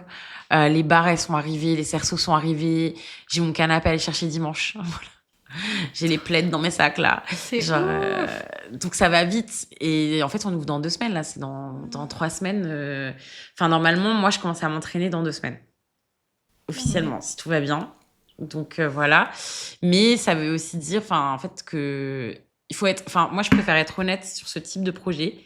toute ta vie tourne autour de ça. Ouais. C'est-à-dire que là, moi, j'avais prévu dans mon business plan, il y avait du temps qui était accordé pour pas travailler, pour partir en vacances, pour manger un peu tout et n'importe quoi.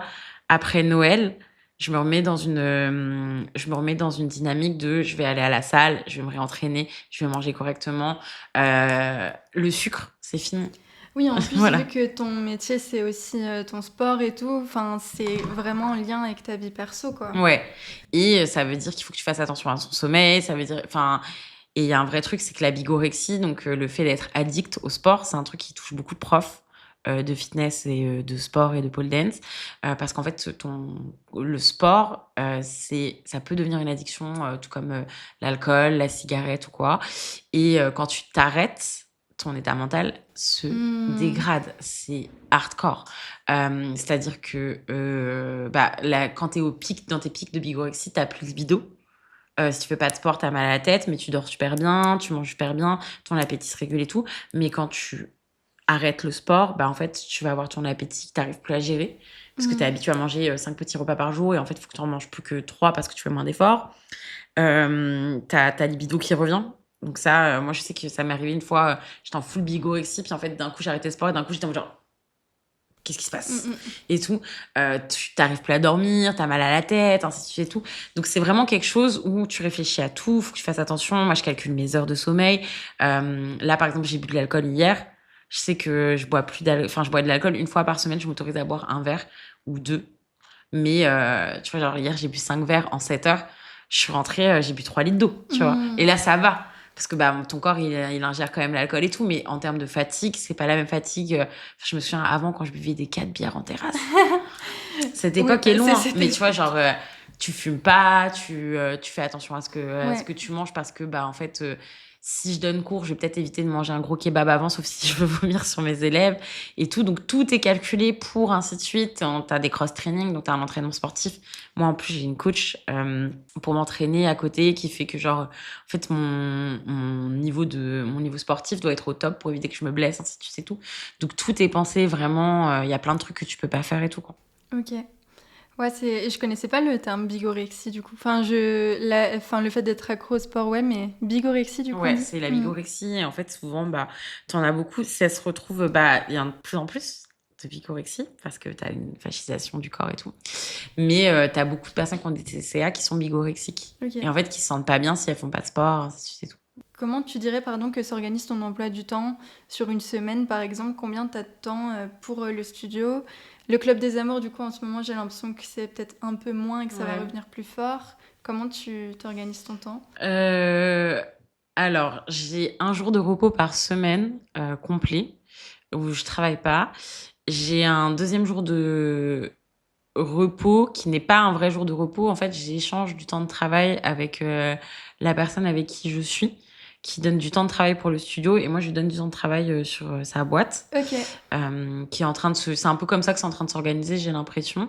C'est vite fait, je donne une organisation approximative et après il me reste 5 jours. Donc sur ces 5 jours, j'ai à peu près, je dirais, par jour, quand je donne cours, ouais, c'est un peu en train de changer. Donc, on va dire, pour le studio de mai, je donne à peu près 5 heures par jour.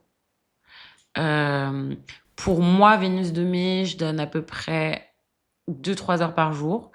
Et pour le Club des Amours, je dirais que je donne 30 minutes par jour, ce qui équivaut à une demi-journée par semaine à peu près. Donc voilà. Et à côté de ça, tu as ma vie personnelle où j'essaie de consacrer à peu près 1 à 2 soirées par semaine à mes amis, 3-4 jours par mois à ma famille et entre 1 à 3 jours à mon partenaire, mais souvent on travaille pendant ces 1 à 3 jours. Donc en fait, il y a beaucoup de choses qui s'entremêlent et tout. Mais en fait, ça fait que j'essaie d'avoir une journée par semaine, une soirée par semaine pour moi. Ça, c'est non négociable. Il faut que j'ai une soirée par semaine minimum pour moi. Voilà. Et sur tout ce temps-là, tu as aussi du temps qui est consacré à tout ce qui est esthétique parce que en fait, mon travail, c'est aussi ce à quoi je ressemble. Donc, tu vas avoir les ongles, les soins, tu vas avoir aussi le care physique, donc le médecin du sport, la psy, physique et mentale, le masseur, ainsi de suite et tout. Donc, et le sport à côté. Mais résultat, ça fait des semaines qui sont assez bien remplies où beaucoup de choses s'entremêlent. Je peux par exemple, la personne qui me masse, c'est un ami. Donc, je passe aussi un peu de temps avec lui après, ainsi de suite et tout. Pour quand je vais voir le médecin, quand je vais faire mes ongles, je vais le faire chez des copines. Donc, je passe du temps avec mes copines, ainsi de suite et tout. Donc, c'est une organisation quand même. Je suis très organisée, j'ai des to-do, Ouais, je des vois machins, ça des même trucs. dans ta vie perso, du Ouais, coup. mais je pense qu'en vrai, ça se voit pas du tout sur Instagram, mais tout est... Enfin, en gros, toutes les 3 heures, je fais des stories. Donc, je fais un blog de stories et après, j'y réponds. Et après, je refais un blog de stories. Mais c'est vrai que c'est ce qui fait que tu es très vite épuisé quand ça va pas sur un point. Et tout. Par exemple, là, en novembre, j'ai pas pu rentrer chez mes parents. Et c'était très compliqué pour moi, genre de pas pouvoir rentrer et tout. Je suis rentrée quelques jours et je rentre en janvier juste avant l'ouverture. Mais c'est vraiment important. En fait, j'ai prévu dans les cours de pouvoir rentrer chez mes parents 3 jours par mois. Donc voilà, et j'aimerais bien réussir à avoir tous les 2-3 mois un week-end de 4-5 jours où je pars. Là, Marseille, c'était trop bien. Voilà, mais ça faisait depuis octobre que j'étais pas partie. Donc j'étais un petit peu à cran et tout. Donc voilà. Mais ouais, ça, en fait, c'est un taf. Les gens ils t'écrivent à 22h. C'est un taf où tu t'occupes des gens. Donc les gens, ils vont pas chercher les informations. Ils te les demandent. Donc c'est beaucoup de redites, tu vois. Les prix, ils peuvent les trouver sur Internet, mais préfèrent te demander. Oui, grave. Et en vrai, c'est vrai que des fois, tu vois, il y a des gens qui me prennent mais toute la journée en termes de discussion pour rien faire derrière. Que ce soit pas faire de projet et tout. Et en fait, il faut que tu arrives aussi à gérer, toi, ta frustration et à pas péter un plomb ni rien. Du coup, les gens, ils te contactent par Insta. mail, un truc comme ça. Insta tout le temps. Ouais. Et des fois, pas sur le bon compte. Ouais, moi, j'arrête pas de dire en story, contactez-moi par mail, s'il vous plaît, et tout. J'en ai marre, je déteste les DM, ça m'angoisse. Et du coup, ils me contactent toujours par Ouais, par moi, les mails, ça marche pas. J'ai tout. Mais tu vois, genre, j'ai des élèves qui ont mon numéro et des fois, je reçois des SMS, des appels, des machins. Ouais, du coup, c'est L'an tout dernier, le on temps, m'a quoi. appelé le 31 décembre à 17h pour un cours qui avait lieu le 28 janvier. Et j'étais en mode, en vrai, je suis désolée, mais là, je taffe pas. Et le 28 janvier, c'est dans 3 semaines, quoi. Genre, juste pour me demander, c'est quoi la tenue à mettre Ouais. Et du coup, ils réservent une séance une fois ou c'est des cycles, genre Tu comment peux ça réserver à fonctionne? l'unité ou tu peux réserver des cartes. Donc voilà. Là, j'ai une offre d'essai à 25 € pour la pôle et tout. Et en fait, après, tu reviens et tout en fonction de ton niveau dans les cours qui t'intéressent et tout. Ok. Et du coup, c'est des personnes qui... Enfin, c'est toujours un petit peu les mêmes élèves et t'en as des nouvelles J'ai un peu des deux. J'ai beaucoup des élèves qui restent et tout. Mais j'ai aussi des nouveaux élèves qui viennent tester, des gens qui viennent une fois ou deux et tout. Et souvent, les gens reviennent. ça te prend... Genre, tu donnes combien d'heures de cours par semaine environ, tu dirais? Parce que tu disais que tu mettais 5 heures de cours... Enfin, 5 heures jour. sur le studio, mais c'est aussi tous les temps d'échange et tout, Alors là, j'imagine. actuellement, je mets 5 heures pour le studio, mais avant mes vacances, je mettais plutôt 8 heures par jour pour le studio. Et j'avais un jour de repos qui sautait. Je donne le max que je peux donner en une journée, c'est 5 en cours part. Ah ouais. Mais avec le studio, je donnerais maximum entre 2 et 4 heures par jour. C'est déjà énorme. Mais il y a des jours où, par exemple, le mercredi, le mardi, je donne 2 heures. Le mercredi, je donne 1 heure. Non, je donne 4 heures le mercredi. Je donne 2 heures le jeudi, 3 heures le vendredi. Le samedi, je donne 2 heures. Le dimanche, je donne 2 heures et tout. En fait, l'idée, c'est que je donne de moins en moins d'heures de cours pour pouvoir me consacrer vraiment à la gestion du studio et tout. Ok, trop bien. Voilà. Et si jamais on veut faire un cours avec toi, déjà, c'est des cours de combien de personnes? 10 personnes maximum en pôle, en souplesse et en yoga, et 6 en cerceau et 3 en lollipop lira. Ok, trop bien. Et comment ça se passe un cours du genre t'arrives, t'as une période d'échauffement et ensuite... Ouais, t'arrives, on te conseille d'arriver 10 minutes en avance, tu vas te changer dans les vestiaires, t'as le temps de prendre un petit thé, un petit café et tout. Et après, tu viens, on s'échauffe entre 20 et 30 minutes. Et après, donc c'est 1h15 le cours, ce qui fait que c'est 20-30 minutes, ça fait 45 minutes, il reste 45 minutes. Sur les 45 minutes, t'as 5 minutes de freestyle à la fin et 5 minutes d'étirement, donc ça fait 10 minutes. Ça veut dire 35 minutes, ça veut dire que t'as une vingtaine de minutes d'apprentissage et après, t'as encore 15 minutes de combo. Où en fait t'enchaînes les figures, ainsi de suite et tout. Okay. Donc tu vas voir, on va revoir des trucs qu'on a fait la dernière fois et tout. Ça dépend du cours en fait. Là, je te donne une structure un peu classique, mais par exemple en Corée, c'est pas du tout la même chose que en pôle plus size, ainsi de suite et tout. Ok. En fait, tout dépend de ce qu'on fait de ce que je décide qu'on fait. Par exemple, si on fait une figure qui est compliquée, on va passer plus de temps sur la figure et plus de temps en échauffement que si on fait que du combo, tu vois. Ouais. Et sur la perf aussi, tu me disais tout à l'heure que il y avait des moments où justement on te proposait des prix qui n'allaient pas du tout. Et justement, je voulais te demander déjà quel statut il faut avoir pour être performeur ou performeuse aujourd'hui. Et est-ce qu'il y a des grilles de prix que vous vous passez entre vous qui sont le minimum, un peu, le minimum syndical? Alors, en vrai, il y a pas de on n'est pas organisé en France. En Belgique, ils sont en train de le faire. Je sais qu'il y a La Roche-Chouart qui est en train de préparer un truc parce que, elle veut, organiser un petit peu les performances pour que aussi on soit un peu plus dans un enfin, c'est horrible à dire, mais dans un rapport de force quand même, où, en fait, on n'est pas, juste à la merci des bookers ou des lieux. Mm. Hem, Aujourd'hui, pour être artiste, tu peux être, en intermittent du spectacle. Ou bien en auto-entrepreneuse. Moi, je suis en auto-entrepreneuse parce que j'ai les cours qui passent sur la même entreprise. Donc voilà. Et parce que franchement, courir après les heures d'intermittence, c'est trop de stress pour moi, je pourrais pas. Mm. Je crois que la plupart, il y a les deux. Nous, en fonction de tes cercles, on te dit combien tu dois être payé. Moi, j'ai des tarifs qui varient en fonction de qui c'est. Je vais pas avoir le même tarif pour quelqu'un qui a pas une thune et qui fait, par exemple, si tu Oui. me dis soirée de soutien et tout, je vais pas avoir le même tarif, voire potentiellement je vais pas te faire payer, mais ça je le fais rarement quand même, que si t'es une énorme soirée à 400 personnes, tu vois. Mm. Donc tout dépend. Je pense qu'en vrai, on gagnerait et tout à mettre des grilles tarifaires, mais en fait, t'es pas payé la même chose en fonction de ce que tu proposes, ta notoriété, si tu ramènes des gens, ce que tu fais en com, ainsi de suite et tout, tu vois. Ouais. Et t'as l'impression que les personnes qui vous bookent, ils se rendent compte de tout le taf qu'il y a derrière ou pas? Justement. Non. Non. Non, les gens le prennent pour des bouffons. La vérité, quand tu fais booker par quelqu'un qui n'est pas artiste lui-même, les gens ils te prennent pour un bouffon. Genre, moi, une fois, on m'a demandé 10 minutes de perf à la poule. Oui, et en plus, du coup, on va se dire, ah bah je la paye pour 10 minutes, elle vient 10 minutes. En fait, Ouais. genre, il y a Mais. tellement... Ou des. Ah, tu peux me faire ça sur cette chanson, mais non. Tu pourrais me faire. Ça serait bien que tu sois dans ce thème-là. Hein. Si tu t'es tout, tu me payes 3,50 €, ça va pas la tête. Moi, par exemple, cet été, ça arrivait, on m'a demandé une perf sur un thème archéologique, je sais pas quoi et tout. Et j'aurais dit, ok, voilà, tant pour le costume, tant pour machin, tant pour ça. Bah là, on m'a payé, oui, j'ai fait un truc sur un thème, tu vois.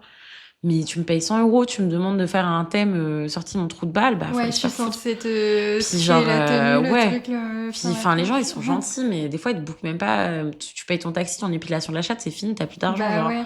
C'est une dinguerie, je peux pas, moi. Enfin, franchement, Mm.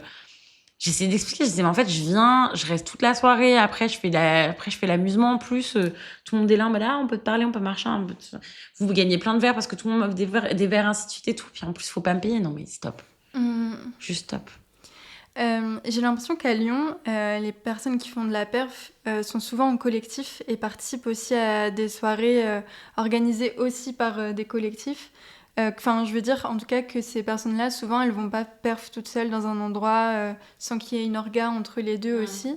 Est-ce que ça permet aussi d'avoir une meilleure connaissance de ces conditions de travail-là, une meilleure protection, tu penses Bah, ou... soit tu te fais booker par un collectif qui vient te chercher Mm. individuellement, soit il y a des lieux qui demandent à des artistes de faire des line-up ou des collectifs, ainsi Ouais. de suite et tout. Dans le deuxième cas, t'es assez bien protégé en fonction de qui te book et tout. Moi, je sais que toutes les fois, on m'a booké comme ça, c'est très bien passé et tout. Les gens ont négocié des salaires corrects. La première option, ça dépend qui te book et là, c'est un peu moins transparent sur ce qui se passe, quoi. T'es rarement booké seul, à part si t'es une méga star et tout, mais c'est rare. Voilà. Après, je pense qu'en fait, de toute façon, en général, si t'es pas avec des gens qui négocient tes droits, et si tu le fais pas toi, t'es foutu, quoi. Ouais. Donc il y a pas, enfin le collectif te protège pas forcément de ça quoi. Ça dépend dans quel collectif t'es. Je pense Mm. que après le collectif, il fait face à une machine aussi, tu vois, Ouais. qui est l'industrie de la culture, avec des bookers qui n'ont pas un rond à dépenser pour leurs performeurs, ainsi de suite et tout, te demandent des trucs de fou, enfin bref. Mm. Et tu disais que du coup en France il y avait pas encore trop de structures faites aussi pour pouvoir vous protéger, vous et qu'en Belgique ça commençait. Ouais, en Belgique, j'ai vu qu'ils s'étaient organisés. Nous, ça commence aussi à Paris, mais on a du mal à se. Après, je veux dire, c'est les artistes, hein, tout le monde a des histoires d'ego, de machin. Donc voilà. En plus, la scène drague et burlesque ont des sorties ensemble. Donc, plein de gens qui veulent pas se retrouver ensemble, mais c'est dommage. Ouais. Et est-ce que les structures des syndicats, du coup, vous suivent ou vous vous sentez pas représentés On n'a pas de syndicat. Enfin, en tout cas, il y a pas de syndicat pour nous. Ah ouais? Non, je crois pas. Il y a il y a des gens qui essaient de former un syndicat là, mais on n'en a pas pour nous. Il y a de la CGT spectacle, tu vois, par exemple, et du coup, ils Ouais, sont mais là la pour les plupart, on métiers n'est de la pas. scène et machin. Ouais, mais je pense pas Mais que du ça coup, soit la même chose. ouais. Enfin, la CGT spectacle, c'est quoi? C'est pour les comédiens, les acteurs et tout, non? Ouais, les métiers de la scène en Ouais, mais général. on n'est pas régi par les mêmes droits. Sachant que la plupart, on est auto-entrepreneurs Oui, aussi. en plus, enfin, j'allais dire, ce serait quoi les revendications en ce moment principales qu'est-ce qui aurait besoin comme protection qui pourrait faire vraiment avancer les choses Bah, pour moi, il faudrait une meilleure reconnaissance du travail des performeuses, donc avoir plus de paiements, par exemple, en cachet pour les personnes qui cherchent leur intermittence, avoir des payes plus justes et mieux gérées, avoir, je pense, des obligations contractuelles pour les lieux qui nous reçoivent. C'est-à-dire que, par exemple, un bar qui nous reçoit, il met un minimum dans ce qu'il reçoit, ainsi de suite et tout. Je pense que ça serait d'avoir des grilles tarifaires. euh, D'avoir un meilleur encadrement, de faire valoir nos droits. Enfin, il y a beaucoup d'histoires de... Il y a beaucoup d'histoires d'harcèlement, de ainsi de suite, comment tu protèges tes artistes du public, c'est quoi les conditions pour bien travailler, le minimum assuré, genre qu'on t'offre à bouffer, à boire, ce qui n'est pas le cas de tous les endroits. Ou voilà, je pense qu'il y a un vrai truc sur les assurances.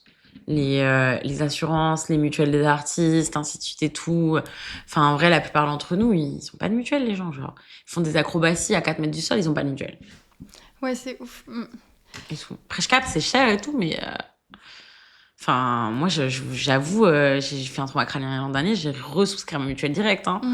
C'est bon, j'ai pas fait le rat. Hein, mais donc voilà, donc je pense il y a besoin aussi d'avoir une organisation pour avoir un rapport plus équilibré avec les bookers, les lieux, pour pouvoir aussi un petit peu dire, mais en fait, non, vous n'allez pas nous arnaquer. Nous arnaquer. Donc voilà, après, j'ai pas trop d'autres idées. Et le public, est-ce que tu penses qu'il peut agir aussi pour soutenir les artistes qu'ils aiment? Bah, le public il peut agir en venant au show, en payant, en bookant des cours, en disant aux soirées qu'ils aiment bien, ah, oublie pas de booker telle personne, ainsi de suite et tout. Mais en soi, le public, il est le distributeur du milieu, tu vois. Un artiste que t'aimes, s'il est pas booké, tu le verras pas, tu vois. Et on va passer aux questions de fin, du coup. Ok.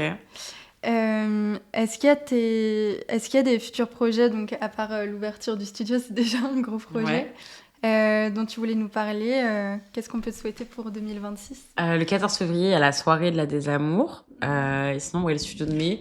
Pour 2026, me souhaitez pas, juste prenez des cours. De ouf. Mais souhaitez que le studio, ça fonctionne. Souhaitez-moi de faire plus de perfs. J'ai des belles perfs qui arrivent là. Je recommence l'année avec un Trabendo et tout, c'est stylé et tout. Mais sinon, souhaitez-moi une bonne santé mentale, des élèves cool, des gens qui prennent plein de cours. Voilà. Et sinon, en gros projet, bah, je pense que le studio, ça prend toute la place. Hein, donc voilà. Trop bien. Et est-ce qu'il y aurait 3 collectifs ou personnes qui font qui sont dans le même domaine que toi, que tu aimerais mettre en avant, nous recommander d'aller découvrir pour... Si vous J'ai connaissez dit 3, pas, mais c'est pas obligé d'être 3. je pense quelqu'un qui fait des trucs cool en termes de drague et de burlesque, il y a Morphine Blaze, qui est un peu ma tantine du burlesque. Vraiment, je vous recommande. C'est très stylé. Donc, j'allais dire Morphine Blaze. En plus, c'est une personne racisée, donc ça, c'est cool. Il y a... alors, c'est une soirée. J'y suis pas allée, mais je sais que c'est stylé. C'est la sub-alternative de King Fu. Ok. Que je vous recommande. C'est une soirée pour les personnes racisées qui met en avant les artistes racisés et beaucoup de valeurs auxquelles j'adhère. Ensuite, en personne stylée. Bah après, il y a beaucoup, il y a toutes les pole danseuses, mais ça, il y en a plein. Les Gwen Crocoline, avec qui j'adhère parfaitement à sa façon d'enseigner. Il y a Melissa Wivselina qui est hyper inspirante sur les questions des origines de la pole, du strip, de la pole et tout. On a un artiste, il y a Charlie D'Amelio qui est un king asiatique très stylé, Andrew Kill, qui est une danseuse et chanteuse et draglesque artiste qui performe à Madame Arthur. On a Art of Ducelou qui est une costumière incroyable que je vous conseille de follow, qui fait du tarot et tout. Il y a beaucoup de gens à citer, my God. Donc voilà. Et j'ai peur d'avoir oublié des gens que j'aime et qui vont m'en vouloir de pas avoir les ça, idées. c'est dur. Il y a Miroslav Toi les mains, très stylé, qui parle beaucoup de grossophobie, d'autisme, de militantisme. Jackie Fuego aussi. On a Léopoldine, Tantine du burlesque aussi, je l'adore. Voilà, il y a le bal des putes que je vous invite à voir aussi. Et que j'ai toujours pas vu, mais je vais aller les voir et je sais qu'elles sont très bien. Donc voilà. Voilà. Et il y a vraiment plein d'autres gens. Donc n'hésitez pas à m'envoyer des DM sur Insta pour me demander des recommandations. Je vous les donne avec plaisir. Mais tout ce petit monde-là. Et il y a la compétition de Pôle Vamp à aller follow. C'est cette année. Ok. C'est en juin à Paris. C'est la première. Pour moi, c'est the compétition à avoir en France actuellement. Compétition qui fait du sexy, ainsi de suite. Il y a le show de Unka aussi, A Divina Show, A Divina Sense. I'm sorry, Un. À voir aussi, qui aura lieu le 14 mars à Paris. Voilà, j'ai des petites Trop infos bien. comme ça. Mais si vous avez besoin, n'hésitez pas. Je vous donne tout. De prothésistes ongulaires, front à voix, collectif, tout, il y a tout. Voilà. Trop chouette. Et ça, on en a parlé un peu, mais c'est tout le temps ma question de fin. C'est quoi, personnellement, qui te donne espoir pour la suite ? Le collectif, mais ça, c'est parce que je suis Verseau. Moi aussi. Ouais. Ah, trop marrant, t'es né quand ? Le 18. Ah, trop marrant. Et toi ? Le 14. Du coup. Ouais. Trop bien. La chance, j'aurais trop aimé naître à la Saint-Valentin. C'est vraiment premier personnage principal vibes. Tu peux pas faire pour personnage principal. Moi, c'est le collectif qui me donne espoir et c'est bête, mais c'est l'amour. Genre, cette année, ça a grave été l'année de l'amour pour moi, pour beaucoup de raisons. J'ai commencé l'année blessée et c'est mes proches et mentors qui m'ont beaucoup ramassée et tout. J'ai passé l'année peut-être pas blessée physiquement, mais blessée dans mon ego, dans mes émotions et tout. J'ai une relation qui m'a fait beaucoup de mal et dont je me suis remise. Et j'ai des amis qui ont été ultra présents pour moi, des amis qui m'ont aimée, qui m'ont soutenue. J'ai des parents à qui je dois tout. J'ai des parents, le studio, enfin, il n'y aurait pas de studio sans mes parents. Le premier prêt que la banque m'a refusé, c'est mes parents qui me l'ont fait. Et je sais que tout le monde n'a pas cette chance-là. Et moi, mes parents, ils m'ont dit, mais on y croit tellement fort, on croit tellement fort à toi et tout. Et voilà. Et en même temps, l'amour, parce que l'amour de mes amis, l'amour de mes parents. Il y a aussi une autre forme d'amour qui est arrivée à un moment où je disais, ouais, c'est plus pour moi. Un peu par surprise avec le studio. Qui m'a redonné beaucoup d'espoir et qui m'a amené beaucoup de belles choses et qui me continue à m'amener beaucoup de belles choses. Donc voilà. Donc je pense que le collectif et l'amour et le fait que en fait on fera rien si on s'aime pas ensemble, mais aussi soi-même. Souvent, ce qu'on reproche aux autres, c'est ce qu'on se reproche à soi. Hein. Et donc, moi, j'espère que cette année 2026, ça va être placé sous le signe de l'amour pour tout le monde parce que c'est trop doux d'aimer, c'est trop doux d'être aimé et ça permet d'aller plus loin et de faire mieux. Trop bien, j'adore. C'est un joli message. Et est-ce que tu aurais un truc à rajouter ou... Allez follow le studio de mai, prenez cours et allez follow la lame, écoutez les podcasts. Mais non, j'espère qu'il y aura plus d'initiatives comme ça. Je trouve ça important d'avoir des espaces où on parle et tout. Moi, j'aime trop parler, j'ai parlé longtemps. Mais j'aime trop, moi, j'ai trouvé ça trop intéressant. Tout le monde m'a invité à des podcasts, là, genre, j'étais en mode, vous avez raison, si vous avez peur, vous avez des épisodes de 20 minutes, mais moi, je vous en fais 4.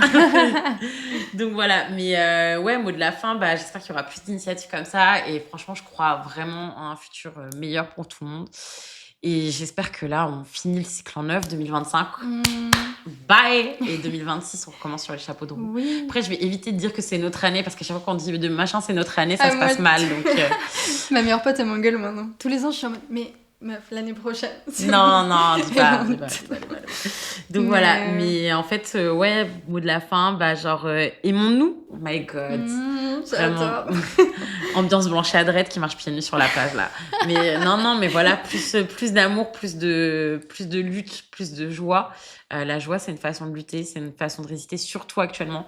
Faites-vous plaisir d'une façon ou d'une autre. Se faire plaisir, c'est pas que s'acheter des fringues, ça peut être danser 3 minutes dans la journée, ça peut être faire ce truc qu'on a toujours voulu faire et tout. Voilà, et puis je nous souhaite à tous de continuer à survivre. Bon courage pour les municipales et les présidentielles, à tous.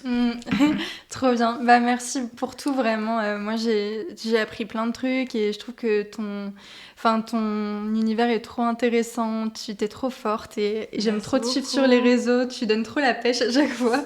Donc, merci pour tout et puis à bientôt. À bientôt.